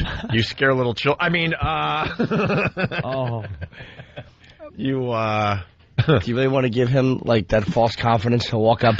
He'll have like the little the derby, kind of tilted to the side, as is the style. Yeah. Hey, I'm a handsome man. Hello, girls. All right, she wraps up here. Later this month, Lonnie will be joining his brother at Loyola Academy in Wilmette, and like most freshmen, he's nervous. For more information, go to our website, abc7chicago.com. The great kid. Yes. Inspirational. Very nice. Thanks, Karen. Shut up. Here's the question I have. He's burned when he was like 3, right? If you're burned when you're really young, how come you stay burned like when you're 18? Like, doesn't your skin stretch a little bit? Like, when you're a baby, there's only a little bit of skin on you. Yeah. That amount of skin doesn't cover an adult torso. So do you grow out of it, like where just a little area becomes burned? How does that work? I don't know. That's an interesting question. Might be like a balloon, you know? Just stretches? Yeah, if you put a little mark on a balloon and then blow the balloon up, the mark gets bigger. Yeah, but that balloon isn't regenerating new tissue all the time, I don't think. It's only the same amount being blown up with skin. Isn't it regenerating? Like, Right, now we get 18 people that think they're doctors calling with 18 different answers. I know. Right. It's, all right, Dustin in Jersey, what's up? Hey, they should tell the little fella he has a face for radio. that old gag. You have a great sense of humor. You don't have to wear a costume on Halloween. I mean, you're a kind person. Let's say hi to Asaf. Can't get nose prints on the window when you're looking out of the window real close in the wintertime. No. Hey, line of the day. Yeah. For Jimmy. Yeah. Wince when I see vinegar. That is a good nomination. Yeah, Jimmy raised the bar early today. We're going to have to try to beat that. Let's go to Cody in Indiana. Cody. Hey, buddy. Hey. I get Chicago stations where I'm at. There are subtitles when she talks. She talks with her hands, so not only can the people who are normal, they can't tell what she's saying by hearing her, but they don't speak sign language, so that's out. And she has a retard haircut. All right, thank you. Ew, does she? Yep, bye-bye. I want to see a picture of Karen Meyer. Let's say hi to Jared in Boston. Jared. Hey, boys. Hey. Kind of ironic, don't you think, that somebody has to figure out what she's saying so they can put up the closed captioning, right? Okay, here's what the deaf reporter's saying. That's got to be the wrong. old Brian Regan bit? Yeah. Here's what the whales are saying. She's lonely. She's lonely. All right, we got to take a break. It's the O&A virus spreading across America. Hey, Jane's back. Jane? We can't get this done, though, Jane. Jane's from Chicago. Oh, right, okay. She's a deaf friend of Karen Meyer. Karen Meyer, the deaf reporter. Who we make fun of because it's just hilarious to see someone on TV that's deaf trying to do TV news. I'm sorry. Oh, I heard you It's talking a freak to Jane. show. I didn't think that was appropriate, actually. She does the reports on handicapped people. Right. They give her the story. She's deaf, so she can't really speak that well because she's deaf. And her friend Jane is calling to defend her. Her friend Jane, also deaf, has to use some kind of a relay thing. Right. She uses a relay service. She's going to try this again. So we talk, and then somebody types it. Right. She then sees it at her house and has to, I guess, type in what she wants to say back, and then the person, the intermediary there, talks to us. It's a nightmare. We'll try it again. All right. Let's see what she has to say. Jane, welcome to the Opie and Anthony Show. This is Brent IP Relay Operator 2538, and you know how to use the relay service? I have no idea how we use the relay service. Miss, this is on the air, by the way. I'm still going to explain the relay. The person on the line is using a free internet service to communicate with you. The person's going to type their conversation, and I'm going to read it to you. Okay. When you hear the words go ahead, it means it's your turn to speak, and at that point, I ask you to speak directly to the caller, and everything that is heard will be typed to them verbatim. All right, who starts? I'm going to type that to her, and then she'll begin. One moment, please. All right. All right, you guys, let's try to talk one at a time. Maybe that'll help this whole process. And I don't appreciate the tomfoolery, by the way. That's right. No. Here's Jane. She's deaf. She's going to defend Karen Meyer. Okay. The deaf reporter out of Chicago that makes us laugh on a daily basis. She didn't hear that. Oh. Thank you for holding. Reading will begin. Me, you mean-spirited people. Go ahead. Oh, that's us? So it's our turn? Go ahead means it's your turn. We're not mean-spirited. We just... like to laugh. We like to laugh.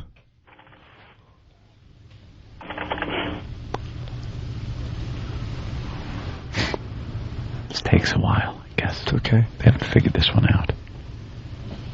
Oh, go ahead? Oh. We got to do the go ahead part. Go ahead. Roger Wilco. People laugh at you, not with you. Go ahead. Oh, she said, wow, really? No, I think people are laughing with us and not at us. I think it's hilarious that there's a deaf reporter on TV giving us the news. She's there for us to laugh at. Go ahead.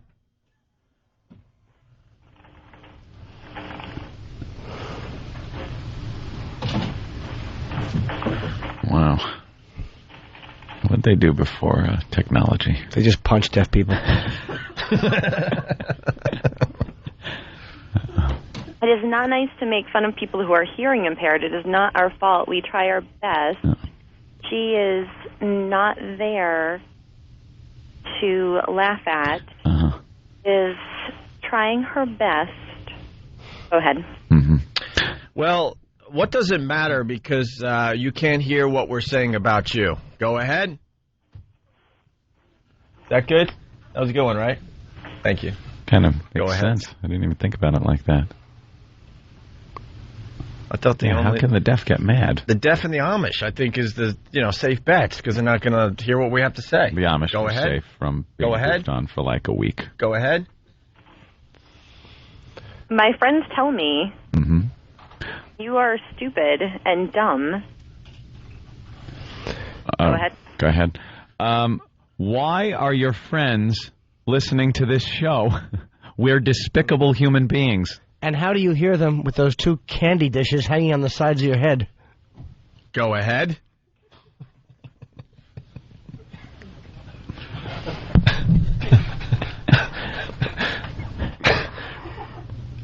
We're having an argument with a deaf An argument. How with awful a deaf are person we? Over the radio.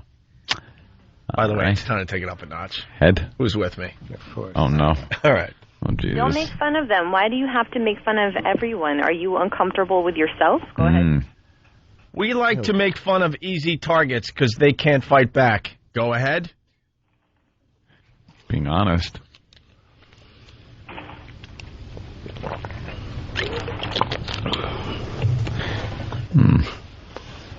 Man, this arguing with a deaf person takes a long time. It takes so long.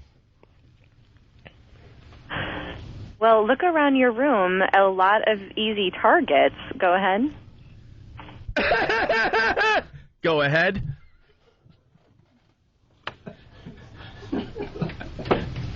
Would that just be LOL? Good. It's worth it because you guys are mean people who should just leave and let Whoopi take over. Go ahead. Why don't you shut up and take your pristine iPod earplugs and throw them away? Go ahead. Let Whoopi take over. Wake up to silence. Go ahead. And you have to write that we sang it. Yeah. Little musical notes around it.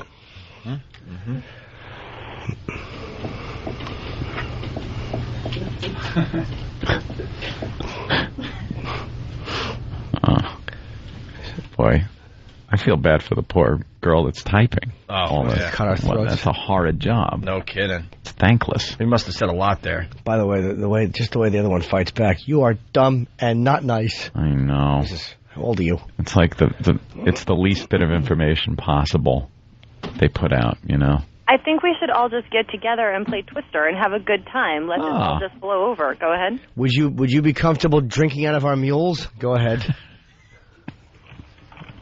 Oh, very good, Jimmy. By the way, operator chick, you sound really hot. That's not for her. That's for you. A lot of people checking in. A lot of people saying that. Yeah. Operator chick. She's supposed to remain neutral. I understand that. Yeah. But it's not she about knows. her. But she heard and she knows. Yeah. She knows she's sexy. She's probably wearing a little skirt. A little short skirt. Thighs are showing. Hey, everything Jimmy says, could you just type exclamation points after it? Yeah, he loves He talks like points. that. Don't talk to the operator. Talk to me. Right. Oh, right. Me. You being the deaf girl. Right. Yeah. Okay. You have to be her ear. What did she just say? What a great life that's got to be. Over. Go ahead, Roger Wilco. Hey, and do you think the operator would be up for a good shish kebabbing? We must be doing well if the deaf people know about the Opie and Anthony show. Yeah. I mean, come on, let's be honest here. This is... I said talk to me and explain why you like Nazis and tormenting homeless. Go ahead. Well. It speaks for itself. Oh, do I have to step in here? We don't want to talk to you because it takes too long for a response. We will talk to you. I'm talking to you now. How hot do you think the woman typing is? Go ahead. And do you think she's a two or a three-holer?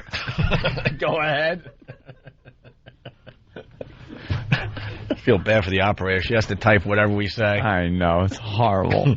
I liked Twister ever since I was a child. Good, stupid, white, black people, homey boys who eat spinach every day. Go ahead. Do you think the operator has ever laid down with a Negro? Go ahead. You have to type it, operator. That's your job. Of course, she knows her job. Her job. She's probably heard worse. I don't know when. Oh, by the way. Go ahead.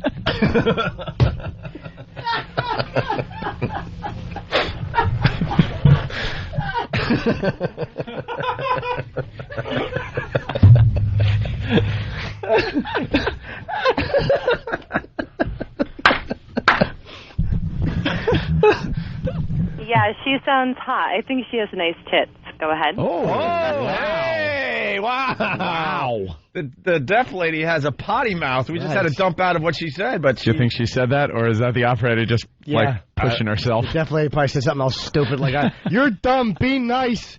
Childlike, idiotic arguing skills. The operator's all saucy. Well, I don't know where this is going. Well, let's talk to the deaf broad. Is there something you do special in bed to make up for the fact that you can't hear? Go ahead. Go ahead. Question. I don't hear any typing. Why don't I hear typing? I'm just happy I think the operator likes when people have cyber on this thing. I like to scream a lot. Go ahead. The deaf girl likes to scream a lot when she's having sex? Yeah, but she's just yelling, horrible. Why? She can't hear what's going on. That's got to be creepy. Are you a size queen? Go ahead.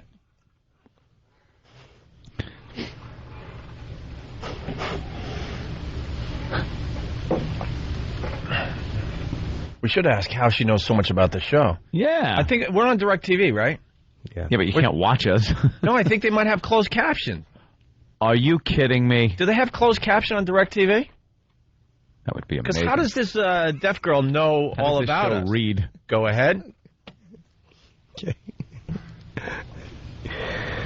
And we got one more coming after she responds? Yes. All right. I usually call those hotlines through this thing. It is fun. Friends tell me and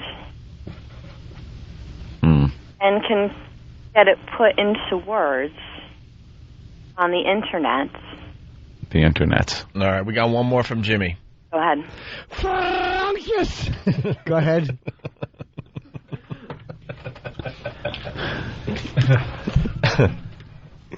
You know, this Jane girl, I think she's all right, actually. This operator's a goer. Yeah, this operator's a goer. Can the operator tell us where she is? Wow, she knows how to type. She's good. I would hope so. Absolutely.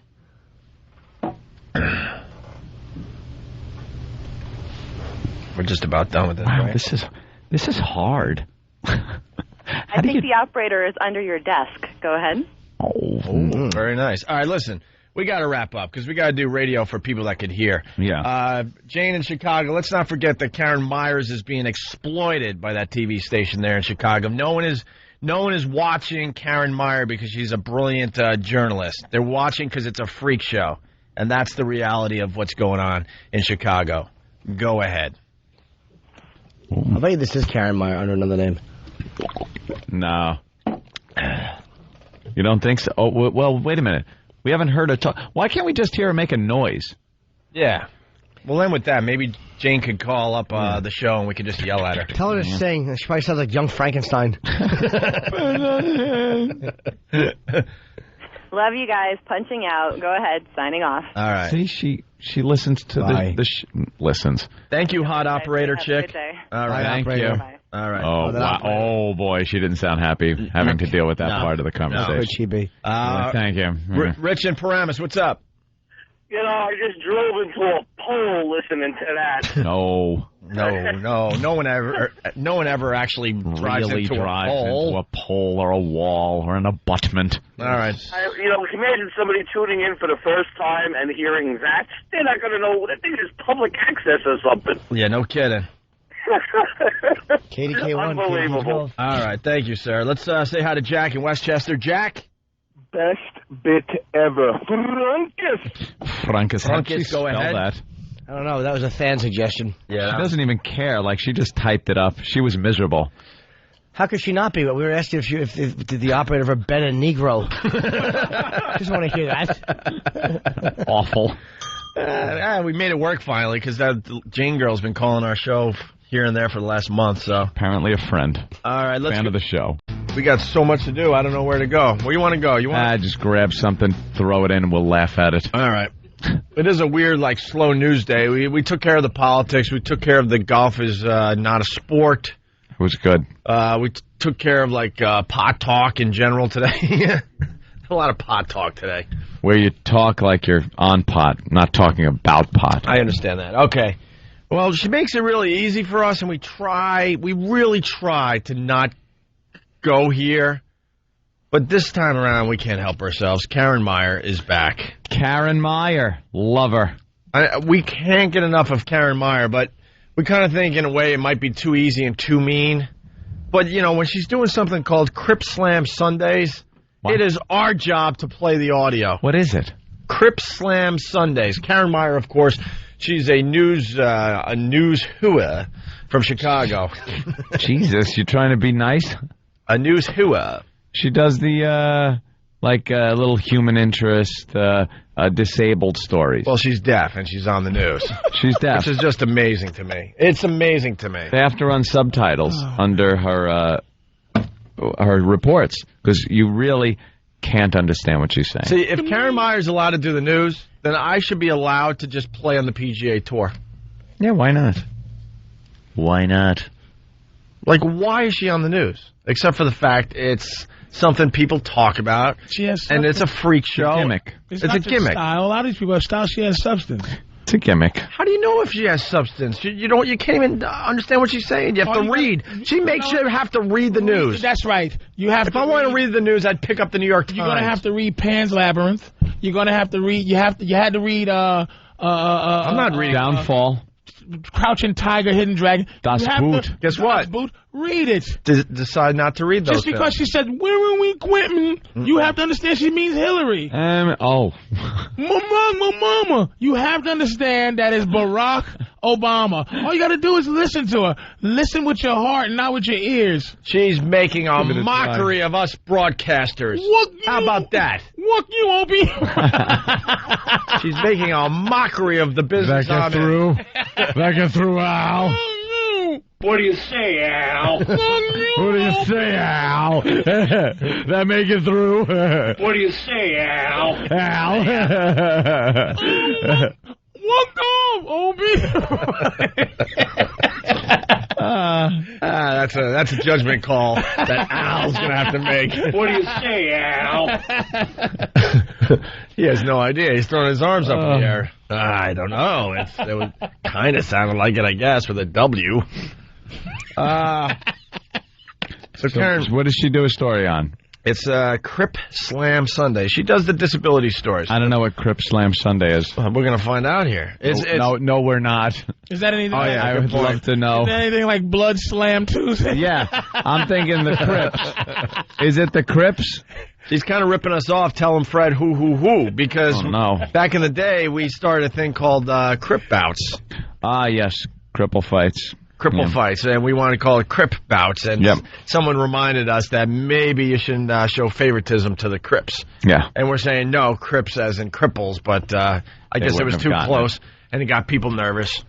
So we changed it into what, cripple bouts or something like that? Yeah. Something like that. All right. Well, she's doing Crip Slam Sundays. Well, it's live performances by people with disabilities about disabilities. All right. Wow. See, you're right. We had to go here now. I got to hear this.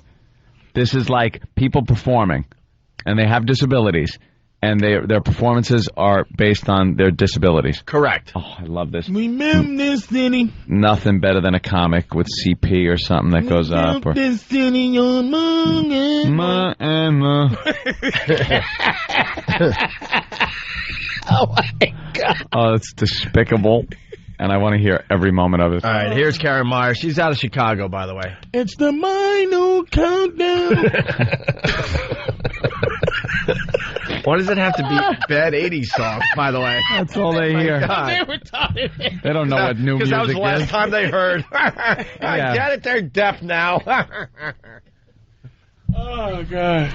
Nate on me, Nate on me.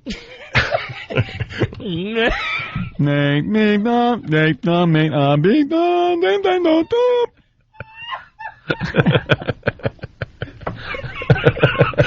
Damn me money, money nine. Damn me money, nine. Come on, Annie. I said, come on. Come on, Annie. I swear, Annie, you're lousy. I mean, can someone do Kajagoogoo, please? Na dum da da da da da da dum da da da da. Are you watching? I can't tell. How's that? Did you watch? Are you by the mind? Mock night and Mock night and Hey, man, if Mondays were deaf karaoke night, who wouldn't go? Who wouldn't go? And the man made no way home. The doctor and the young. And the damn thing, the don't have that thing. I don't know, I can't hear them. Oh, my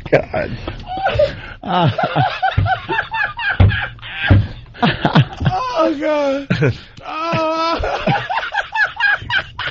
Oh, God. My ears are sealed. My ears are sealed. You spin me. Man, baby, man, baby, Lip it. Lip it good. No.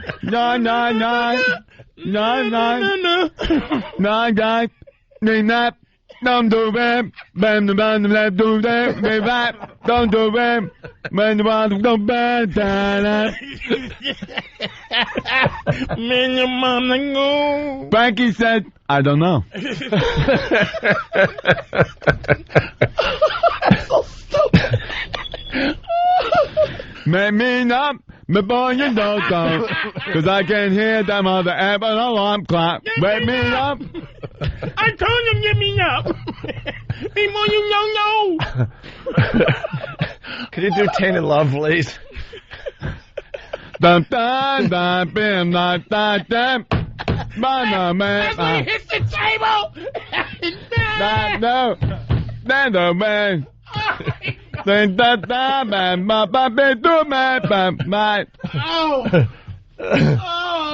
Yeah, why are they all bad 80s songs? Yeah, Patrice. Wait, I got one here. This is an actual deaf person singing a song from back in the day, yeah. Okay. Yes. I got a new life you would hardly recognize. I'm so glad I'm a new person. Ba ba ba ba ba. I didn't bother. You're not the one for me. Fancy talk for a whore. Enough. I saw the sign. I opened up my eyes. I saw the sign. You'll do what we tell you to do, you dirty, low-down slut. Understanding. I saw the sign. It's opened up my eyes, I saw the sign. No one's gonna drag you up to get into the light where you belong. Where you belong. Hey, I smell bit. Yes, of course. My job to say I smell bit. We should do deaf karaoke on the Opie and Anthony show. Is there any way we could like make people completely deaf where they can't hear themselves? Of course, yeah. Well, I mean earplugs and all that, but we got to go a lot further than that. No, because you kind of still hear it resonating in your head. That's the like problem, they can't even hear that. Oh, really? That's the difference? Ice pick into the ears if anybody wants to do it. I think the lawyers will frown upon it. I wanna be... No, you just know because you already know what you sound like. That's why. Yeah. That's why deaf people talk like that. No, no, no, no, no, no, no, no, no, no, they do no, no, no, no, no, no, no. It's really all I can say to you. No, no. I wanna meet. What? Your man, damn. You're gonna call my name. I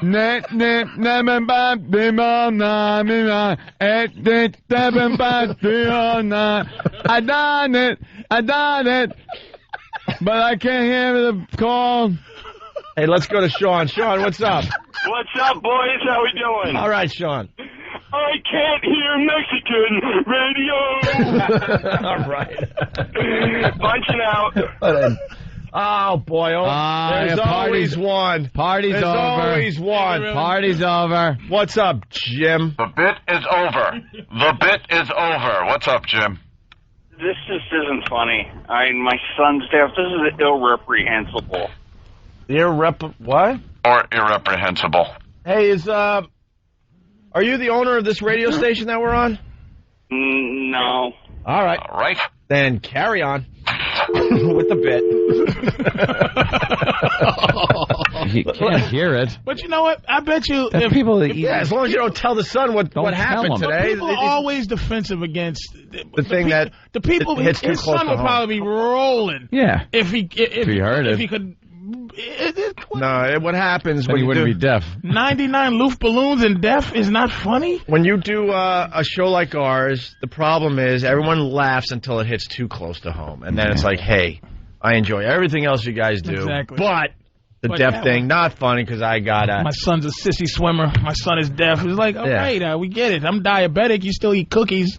All right, let's go to Dom. I couldn't hear it through the grapevine. I couldn't hear it through the grapevine. Let's go to Dom in Jersey. Dom. Hey, what's up, guys? Love you. Hey.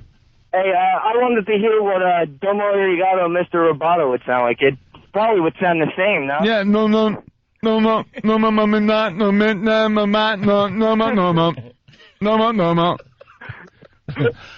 It's so stupid. That's why it really is just stupid. Deaf people. It's so stupid. All right, just singing bad songs badly. I'm not ready to give up on this idea. We got Pete in Boston. Pete, what's up? Yeah, it's Keith. All right, Keith, what's up? Maybe I'm deaf. You could get the same sound if you do Novocaine karaoke. Oh, dead in the mouth. You know something? How do we deaden the mouth? Legally. We need a licensed dentist with Novocaine to just shoot it into people's mouths.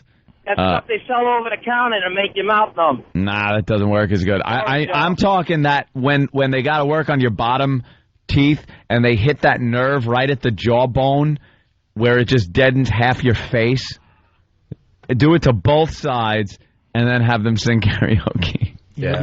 You'll be wishing you didn't do that. Oh, is that great? Oh, man. Let's say hi to Carlin in Massachusetts. Carlin, what's up?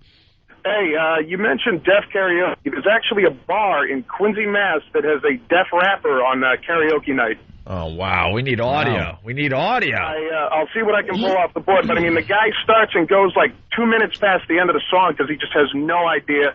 He comes up with his own lyrics, just curses people out, and it has nothing to do with the song that he picked. Up the police. Up the police. What do you say, Al? Al. A lot of judgment calls today, huh, Al? Let's go to Pedro in Brooklyn. Pedro. Hey, Pedro. Hey, One, good morning. Did you... Wait, what's the line again? Pedro. Did you stick your finger in the peanut butter? In the peanut butter. You know, he's cute. He's a nice guy. I'm in love. Buck, you put your finger in the peanut butter. Buck. Yeah, I went old school for some people. Let's say hi to Pedro. What's up? Hi, One. Let me just go with this and punch out. I really did, though. More retarded than deaf, but good. Good. Thank you. Very good. And I can't believe you didn't know Sledgehammer. Oh, that was one. Oh, yeah. I'm on a me. I'm on. That is just so wrong. Someone's suggesting, Rochester checking in finally. Rapper's Delight there.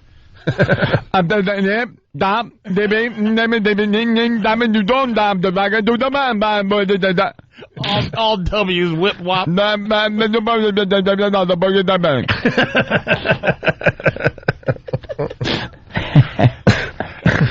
Is this what her story's about, by the way? Oh, I forgot. Is it even resembling what we're doing here? What were we talking about? Oh, yeah. We were talking about a little bit we want to do called break. How do you numb the tongue? Matt, what's up? Hey, what's going on, guys? Hey. Hey, you know that stuff you put on your teeth when you got a tooth pain? Mm-hmm. You Like can put that all over Ambisol? your tongue. Ambisol, huh? Hello? Like Ambisol? No, we heard What you. Are you deaf? You can put that stuff all over your tongue, and it'll do the same exact thing as Novocaine. He was all upset that we didn't hear him. Hello. Hello. I have something to say here, and we were answering you and talking to you. You're a douche. Well, Gooch is always good for one. Gooch in Cleveland, what's up? Oh, Mickey won a penny, you don't understand. I don't know why it's got to be the awful 80s tunes. It just works better that way. Yeah, they all funny. The songs are just awful. Well, this might work. The mama in the middle of the night, you want to do in your mind. Oh, you're not the one, and world, they wanna have one. And well, they wanna have no anymore. I like that. I had no clue what it was until the chorus. Yeah. Let's go to, it looks like Cameron. Yep, that's me. Because everyone spells Cameron, Camorn. Camorn. That can mean one thing. Craig is on the phones today. What's up, Camorn? I got an idea for you. How about Chubby Bunny Karaoke? Chubby Bunny Karaoke. Do we have any marshmallows? Yeah, let's. I guess that does make sense. I mean, they could shove in their ears. E-Rock, throw some marshmallows in your mouth and see if you could sing some bad 80s song. We want to see if this will work. We'll test it out on the show. Certainly taking our chances with the E-Rock marshmallow bit. Good point. Debbie, Rhode Island, what's up? Have him sing She Blinded Me with Science. Oh, wow. Not even just sing it regular, but have the deaf people just make the sound. Woo woo. But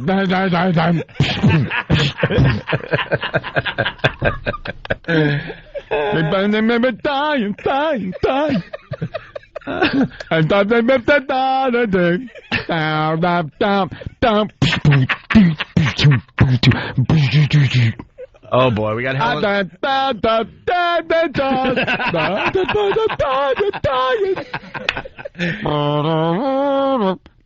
That's what they're doing, all the noise. Dying. They're not the mother, they're beautiful. Dying. Oh my God. They do all the noises too. Wait a minute. If they're going to do they might as well go. Too good.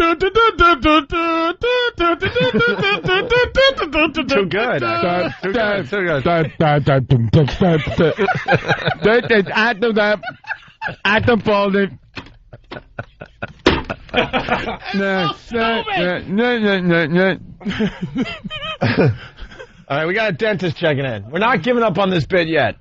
Jay, the dentist, what's up? What's going on, guys? Hey. I heard y'all talking about getting the bottom teeth numb.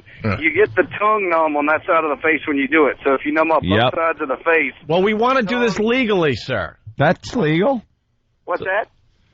That's legal. I don't know how ethical it would be for a dentist to administer Novocaine for a contest, but I couldn't see it being illegal. Oh, it's not illegal. Not at all. I don't see any problem. Could be a drastic tongue-biting incident that might... Hell, let's get a dentist to do this for us. Yeah. Yep, they as long as they sign the papers and stuff, I don't see any problem. Right. See, there's another show that said as long as the releases are signed, we're fine. You're damn right. All right, thanks, guys. Isn't there a part of the brain we can just push Novocaine into that would numb the entire head? Can we just hit him on the side of the head with a ball-peen hammer? I think so far marshmallows is... Marshmallows. But they could choke. All right, listen. We'll get into the Karen Meyer story, I guess. That's where it all came from. Meyer. She's in Chicago, deaf reporter on the news, and she does this thing called Crip Slam Sundays. We'll have some audio from that next. I bet it's poetry. Poetry? Yeah, they call it. Slam. Yeah, it could be. I bet it's poetry. Well, it's all sorts of different disabilities, though, and they have to use their disabilities in a artistic way. Crip Slam. Yeah. We'll figure it out next. It's the Opie and Anthony Show. It's the Opie and Anthony Show. The Opie and Anthony virus. Good morning. You're checking out the Opie and Anthony Show. The O&A virus spreading across America. Talking about deaf karaoke. Patrice brought up a very interesting point that they just know 80 songs for whatever reason. Yeah, for some reason. I don't know why. A lot of people are saying makes it better. A lot of people are saying we should use hot sauce to numb the tongue, and then we could do deaf karaoke. I don't think it works as good as Novocaine. That's you know for what? sure. I eat hot sauce. That's why we had the Opie and Anthony Institute, the Opie and Anthony Labs. We'll try out some things, and we'll bring it to you in the very near future. We experiment. But a lot of people, they want to hear one more song, and they're saying, Queen. Mama,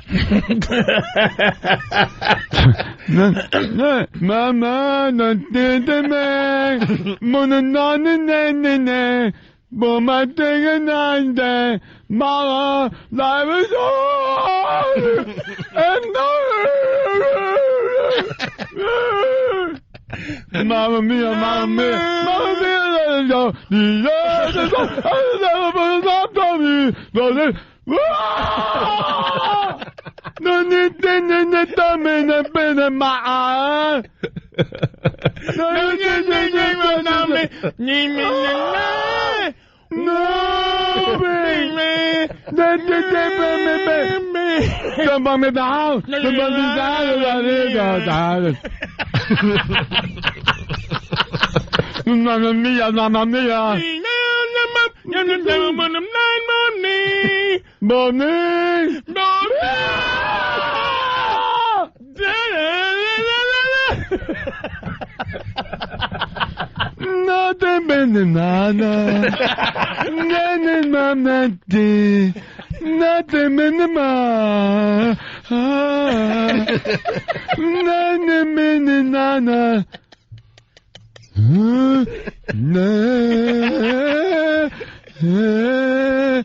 Mamma mia. Oh my God. Jesus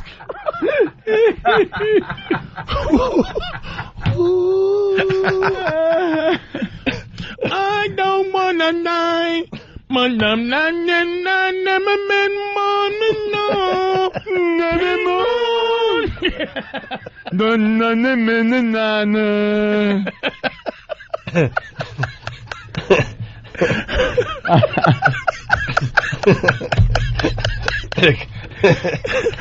Oh damn, that's just so dumb.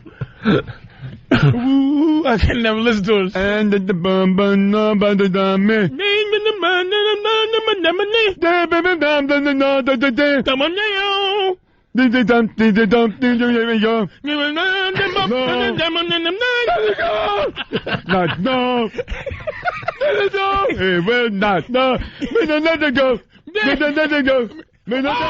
Wait, do it again. Do that one again.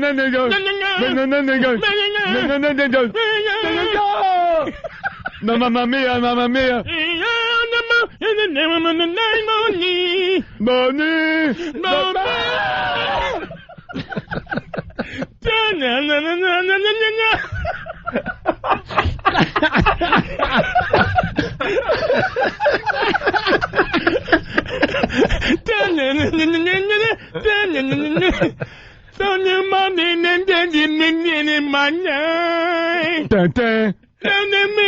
Money, me make the night. Oh, baby. No, baby. Now out of here. I have to go. Oh my God! Isn't that horrible? Wait, you gotta get right out of here. I got to go. Time to go.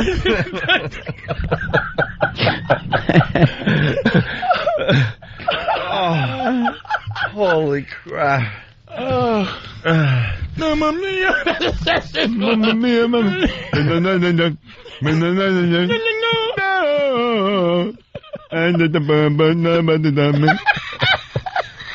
You forgot.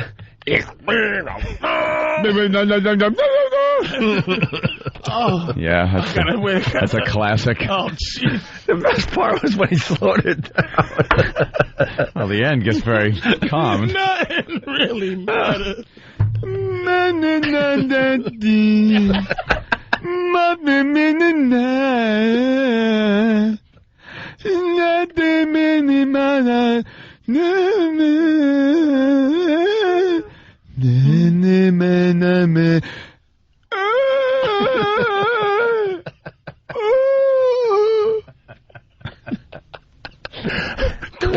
Deaf queen to deaf queen all. Me, what you? Money on my mind, and the band, and the banana band, you been then in your mind, and the bed. Me, but you, everybody. Oh. Oh my God. Me da tempe my best. Me di do to the end. Da. Wait, this is so obscure. Wes. Oh, you don't know that? Remember Flash Gordon? They did the whole. Oh my God! Yeah. Oh yeah, there are some obscure ones. Oh wow. Oh God. Oof.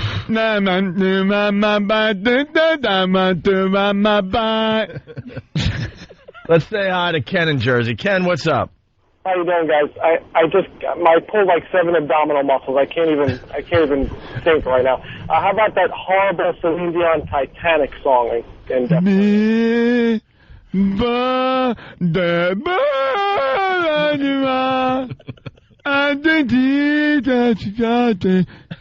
enough to know the words. We got another good one. Oh, wow. Yeah, that's perfect for today. Ebony and Ivory, yes.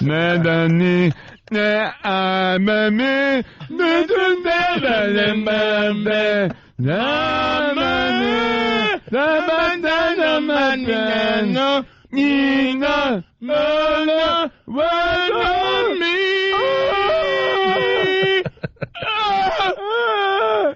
Me am nan Nino nanane me am noon nan good. Hey, everyone, none with. We might have one more. Mike from Deer Park. Mike, what's up? Yo, what's going on? Hey, Patrice. If you're going to have two retards singing together, you might as well have them sing Paradise by the Dance. Oh, forget it, man.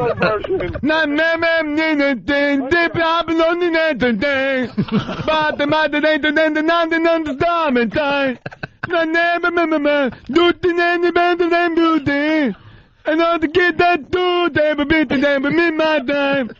And I'm about to all that time. And I'm about to do it, and I'm about to my the boat that the dead on the end of the night. Don't let the man oh, oh my God. Man,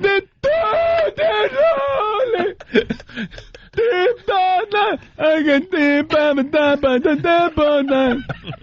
Belly down the tap to pick him up.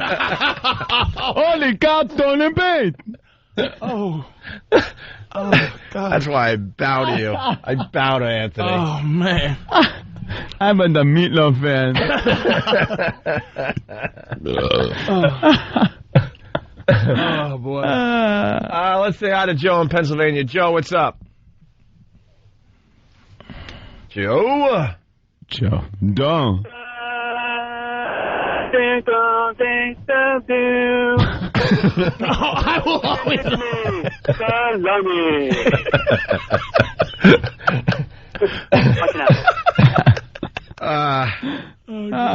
that's horrible.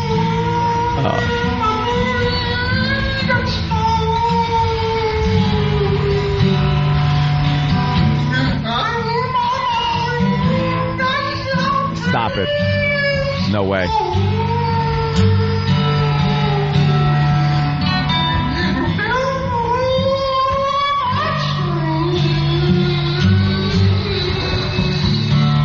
I know what it is.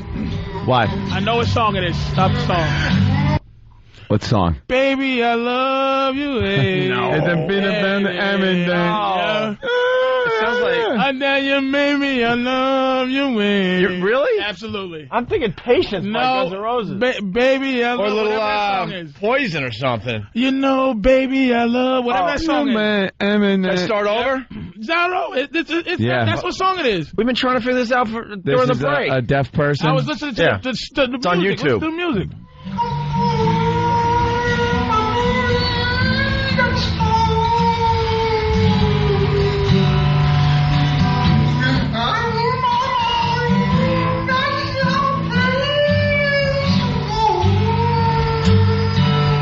I can't hear that. Wait, no. You got to keep going. I am. I'm just stopping for a sec because someone else is saying knocking on heaven's door. Knock. No, it's there's not knocking on heaven's door. Repetition there. It's baby, I love whatever that song is. Baby, all right, I love. I don't even know what that song is.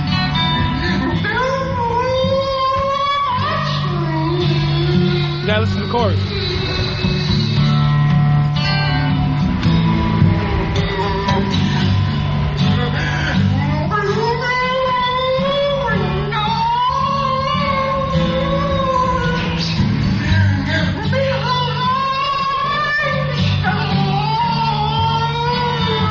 Listen to the music.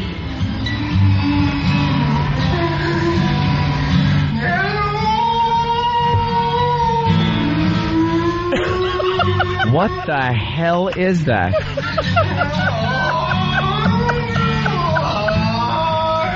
I'm not sold on Baby, I Love Your Way. No. I'm not sold on it, Patrice. No. I might be wrong. I don't know what that is. Do we know what song that is? I'm thinking it's Baby, I love you. Well, we'll I thought I had it. Wow, I have no idea. Because it might not be it because I was waiting for the chorus, but I'm listening to the music. It has that, like, Guns N' Roses unplugged sound. Is he playing his own guitar? Does it at all? Well, the guitar. The guitar is very generic, Or maybe just like kind of bling, ding, kind of like generic. and a couple 80s of chords, type and you thing. just the power ballad of the 80s. yeah. It's got to be some kind of 80s song, no? Let's go to Lou. What's up, Lou? You're on the Opie and Anthony show. Yeah, what's up, man? I was wondering what it would sound like if Horatio from CSI was deaf. Oh, yeah! Yeah, that's what it would sound like. All you'd hear. There'd be no funny little statement, nothing.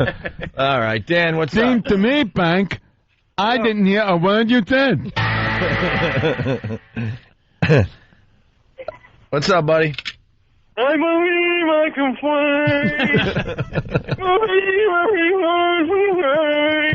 People just enjoy doing it. I don't know why. I don't know what's so fun about doing it. All right, Someone else is saying it's knocking on heaven's door. Paul, No. Staten Island, what's up? What's going on, guys? It's definitely knocking on heaven's door.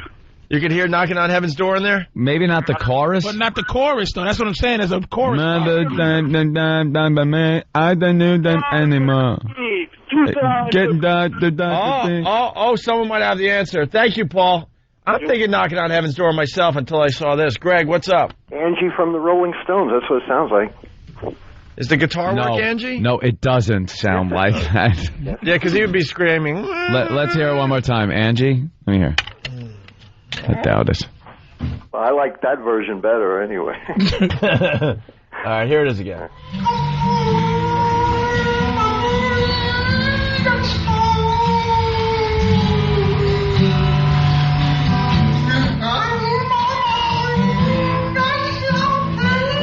Someone else is saying Wild Horses by the Stones.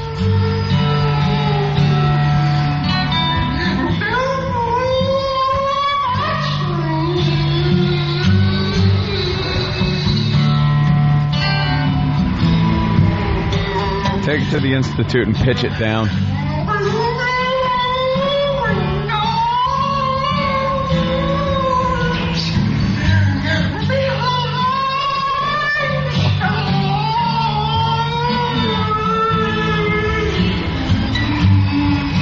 That is a mystery. Doesn't sound like any of the songs. It sounds like it could be like 10 different songs. Yeah.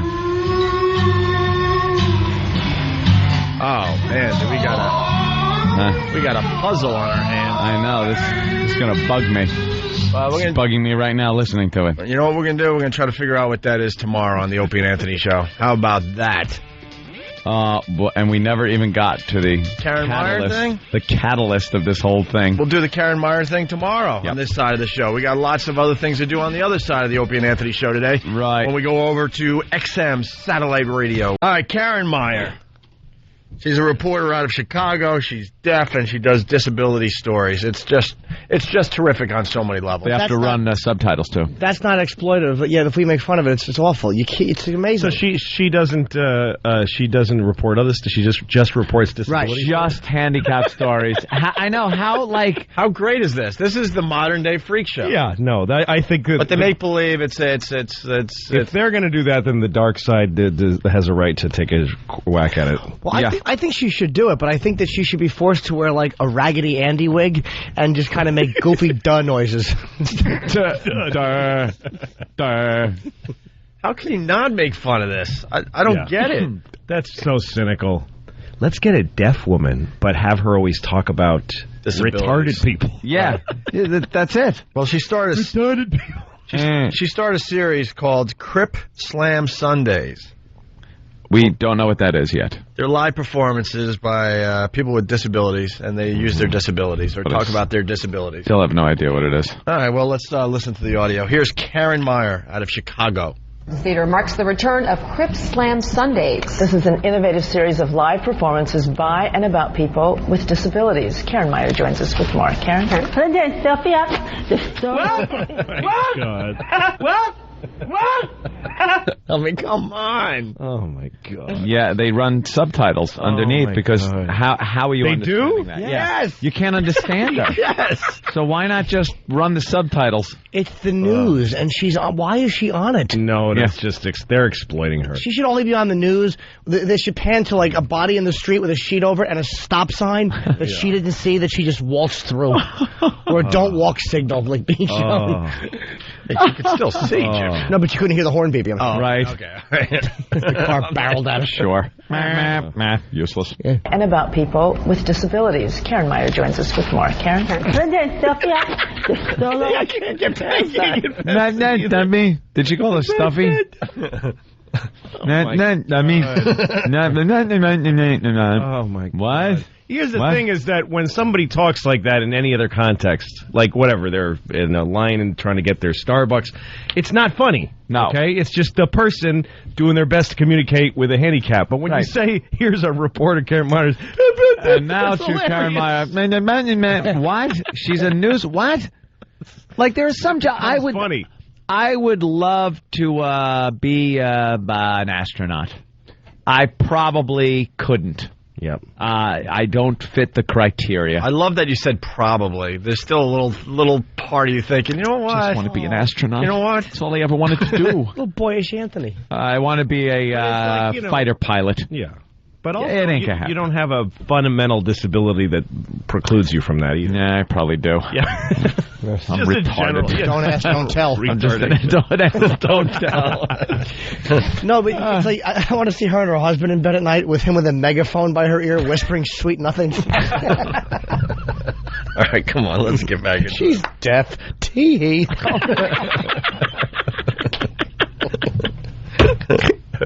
Her ears don't work at all. Oh, they're awful. They should have police tape across them.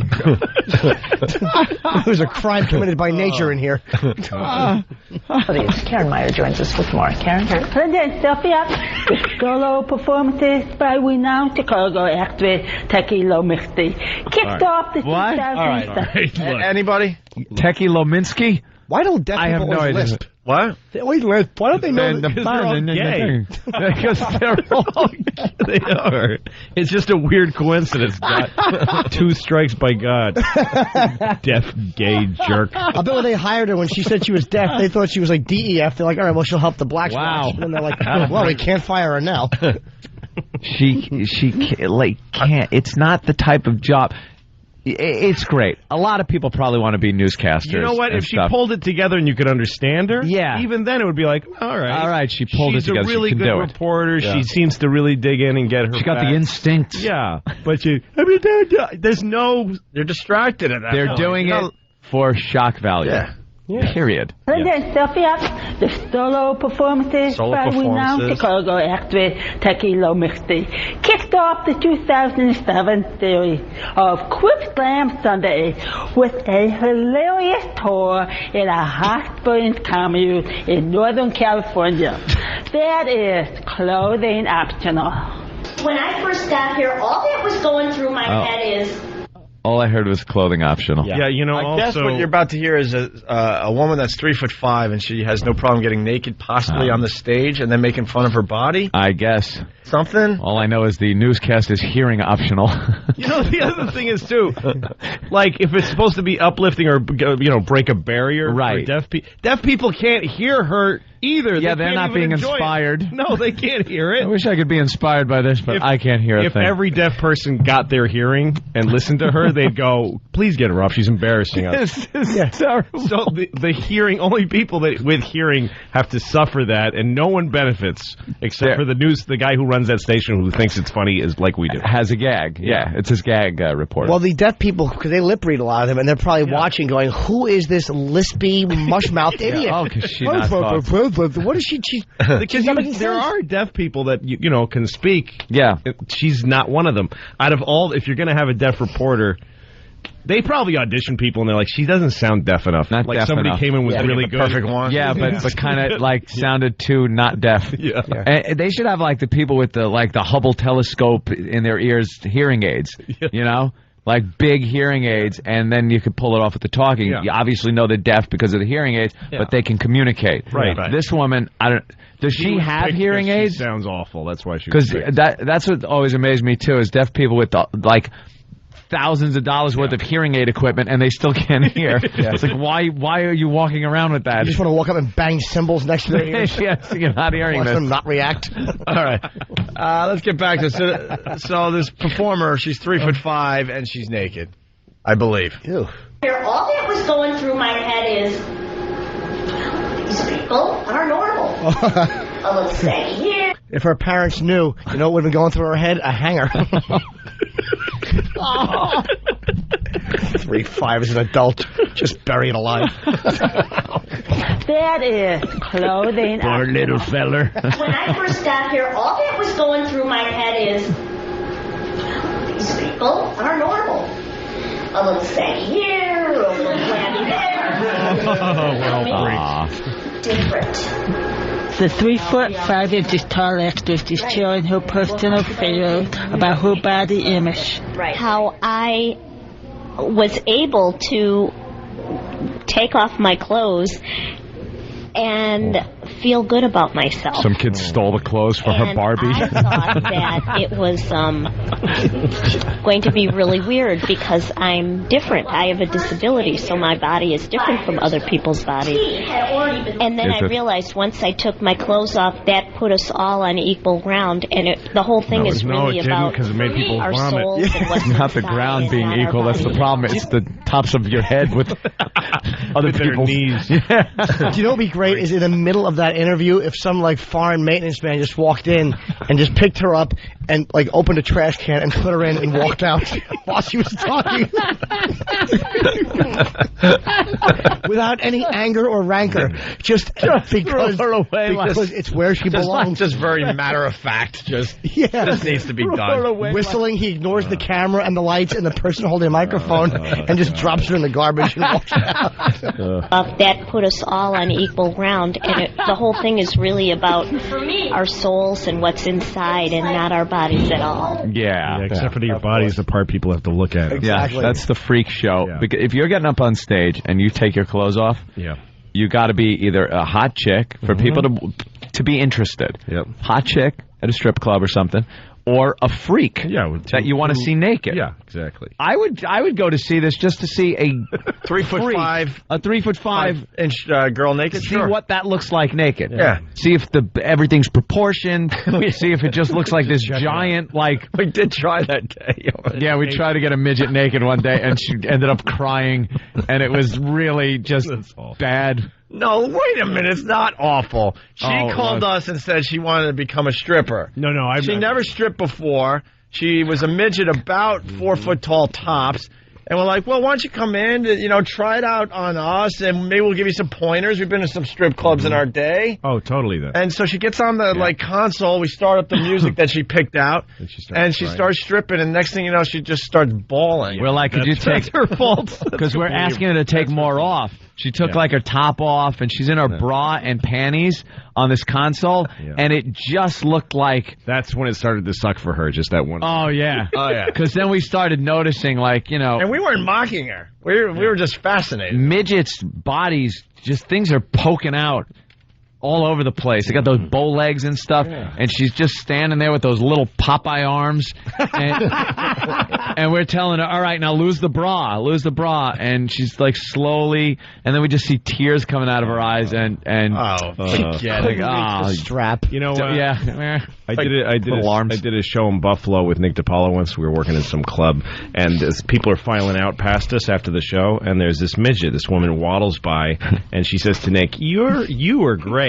And then she looks at me and she goes, you were pretty good, not that funny. Oh. And I realized, see, she's a midget and she got loads and loads, overload of therapy in her life. And they told her, you should just go out there and you're like anybody. Say whatever you want. Be confident. Have all the confidence of everybody. I wanted to tell her, everybody who loves you is wrong. You should be ashamed of your ugly little body. They're faking it. You should be too inhibited to talk to people, you small idiot. You should have. I just saw the video. It's up on opieandanthony.com there, E-Rock. Oh, yeah? Under Nicole Starr, the naked E-Rock, midget. Why is it not up on that monitor? We got her topless, actually. I don't remember it that way. I thought she... I guess when she finally realized what she did, she started bawling. This is her right here. Was it any surprise that girl only liked half the show, Lou? Of course she did. By the way, something interesting in the background.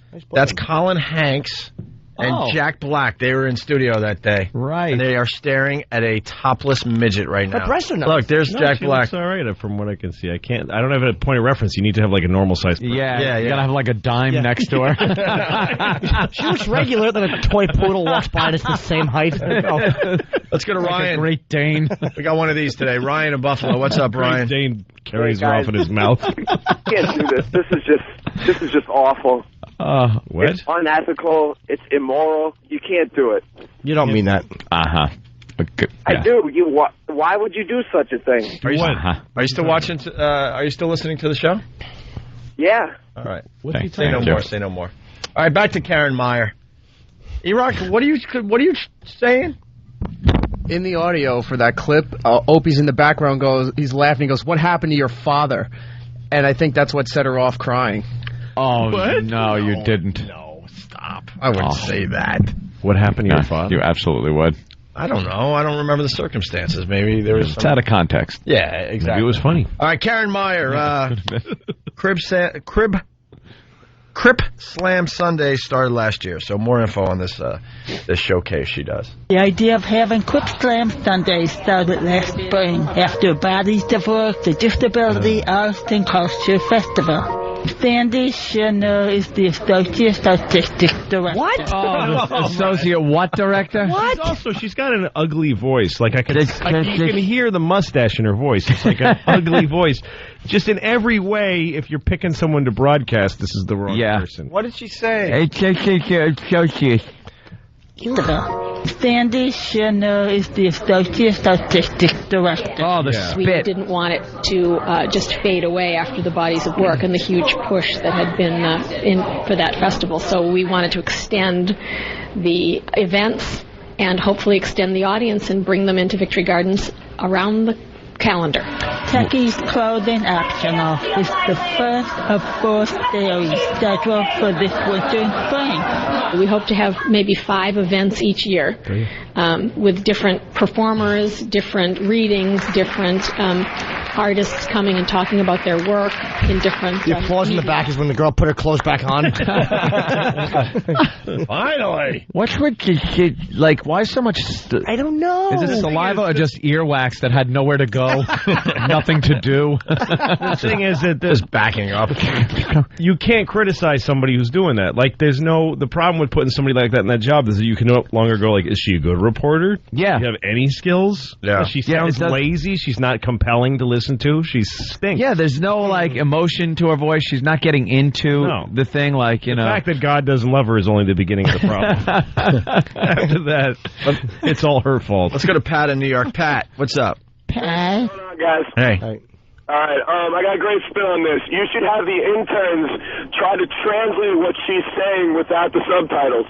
Well, that's not a bad idea. How funny would that be? Yeah, if you listen to her a few times, you can kind of get the hang of it. Really? A little. There are a few words that are impossible. Well, you don't have heard, that like associate and director You before. don't have that option when you're watching the news. No. You know it works even better? People that can talk.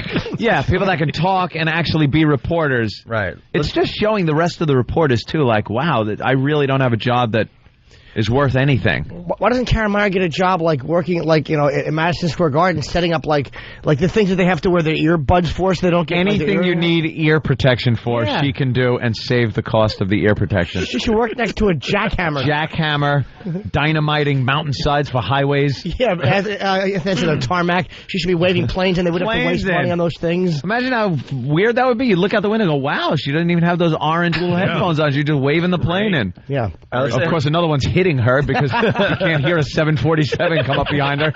It snuck up on me. I bet it did. Let's go to Chris in Jersey. Chris. Yo, what's up, guys? Hey. Long time listener. Yo, that last caller that called up and said he was offended by what you guys are saying, he's probably a midget, number one. And number two, this is the funniest friggin' show I've ever listened to on the way to work, man. You guys suck. Thank you. Spread the word for us, will you? That's how the ONA virus works. Thank you very much. Let's go to Jared in the Bronx. Jared. What's going on? Hey. Just a quick question. When she talks, is it like that bouncy ball on the bottom to translate the road when you do karaoke? Follow the bouncing ball. Follow the bouncing ear. Just an ear with the red circle and slash through it. Just bouncing on the word. All right, we got the last clip here for today. Karen Meyer is deaf, and it makes me laugh, whatever that means. We'll find out, I guess. Crip Slam Sundays is part of the theater's Access Project, which is responsible for making the theater accessible for patrons with disabilities. We want to make sure that everyone can come. Yeah. Anyone with a disability can Disabilities. come and enjoy the Crip Slam Sunday presentations. The sun's out. Oh, come on. Take off that swimsuit. If I can do it, you can. Keep it on. You're a freak. Starts at 7:30 p.m. at Victory Gardens Greenhouse. You can always go to our website, abc7chicago.com. It's this Sunday, January 28th. right, thanks very much. You're welcome. Go to our website. I always end up, it's like a porno site. I screwed up. I got like spyware on my computer now. It's like somebody threw a bunch of consonants in her mouth. Tumbling out every time. You might as well just punch the keyboard and add .com because that's about what she did. She said, right. Gargling with alphabet soup. Could you say something of substance, you silly goose? And the reporters, the other newswomen, they seem bothered coming out of that story. Like, oh, thanks, Karen. Thanks, Karen. When is this gag going to be over with? Who wants to watch a 3'5" woman naked? Pedophiles enjoy that lady. She's terrible. All right. Like I said, freak show factor, you would want to see that, but there's no artistic thing going on where it's like, wow, people are really, like this woman's delusional. She's like, wow, you know, I'm so confident, and if I'm naked up here, it shows that, look, we're all the same, and we have, no, it's sitting there going, I want to see a freak naked. That's it. The value of naked people on stage is very basic. Yeah. There's no nuance to that. Yeah. No. You're either, aroused or laughing. Or laughing hysterical. Right. You're not learning. There's no learning. Yeah. My mind is just broadening with that naked midget. Fantastic. I'm learning something about myself here. Yeah. We got a request coming in from Craig in Florida. Craig, what's up? Hey, how's it going? Just love the show. Yeah, I just want to hear you guys do David Caruso do a Karen Meyer. Karen Meyer style. / David Caruso? Yeah. Let me think here. I have no idea what to say as Karen Meyer. Doesn't have to make sense. Oh, Mephank, it's not your microchip, but All right.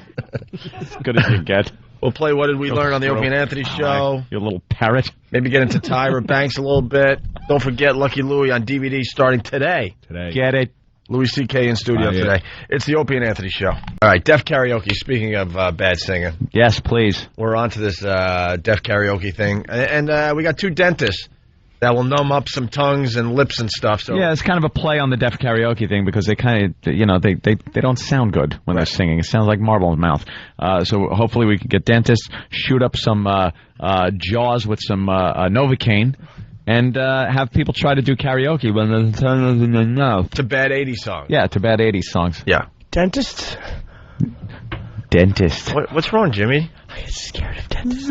No, don't get scared. Are they coming in the studio? No. Oh, yeah, Jimmy. They're definitely going to be in studio. Oh, no. Oh, God.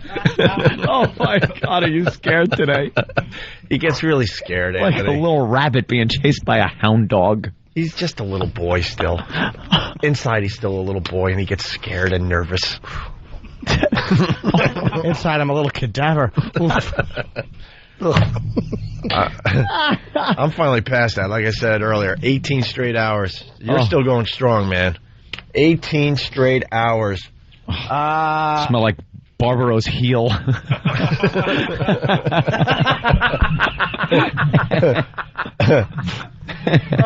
Let's go to Mike in Jersey. Mike? Buddies, guys, you got to play the Bohemian Rhapsody Deaf with the Shwoogie and the Sweat Hog. Please play that. Oh, my God. That's better than Ace of Base. I was doing all yesterday. Did you like the version that Steve put together to the music? Yeah, please. All right, we'll play that. The Shwoogie and the Sweat Hog. I love it. Yeah. It's the Sweat Hog. Of course. All right, here we go. Here's some more Deaf Karaoke. Achy, breaky, heart. Oh.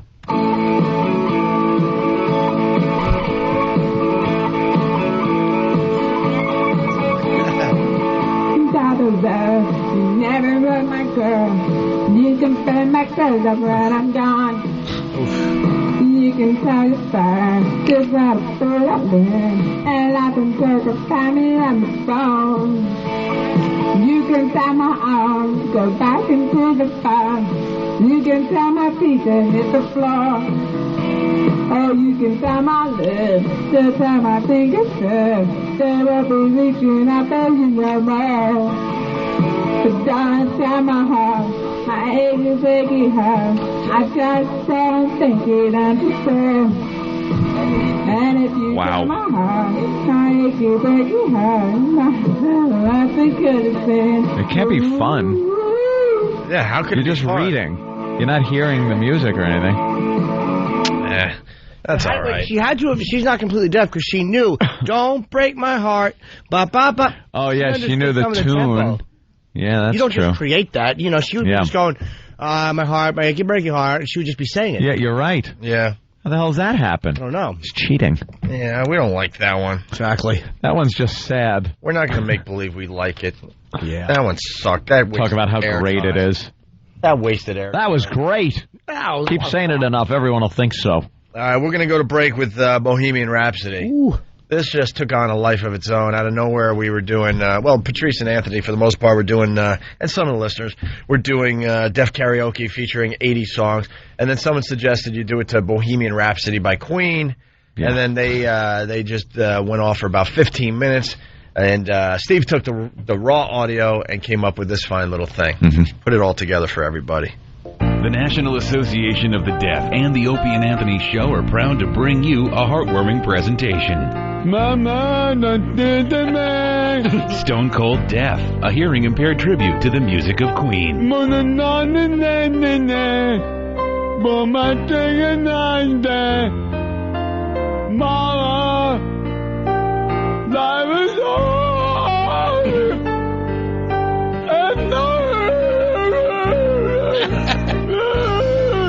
Listen and cringe as a room full of genetic defectives attempts to sing a classic Queen melody and fails miserably. God just doesn't want some people to sing.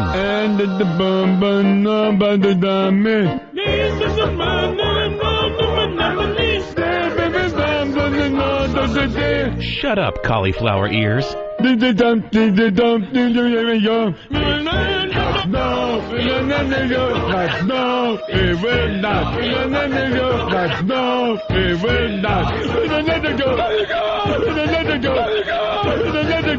Hey, candy dish ears, stop interrupting and let the other guy sing. Mamma mia, mamma mia, mamma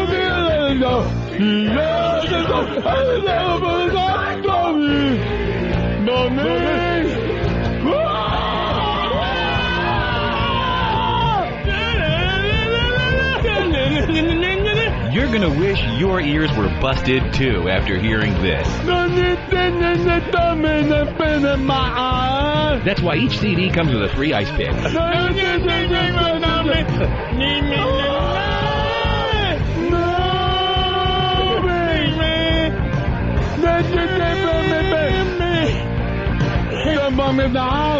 You gotta get right out of here. I got to go. Time to go. Call 1-800. Huh? What?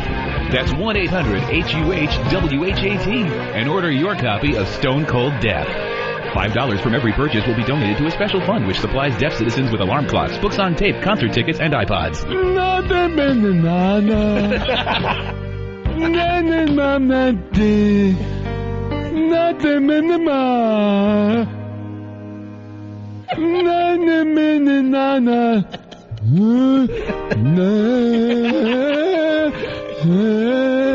For more information on this compilation or how to get involved in the deaf community, go to www.godstrippedmeofmyhearingandmywilltoliveisfollowingquickly.com.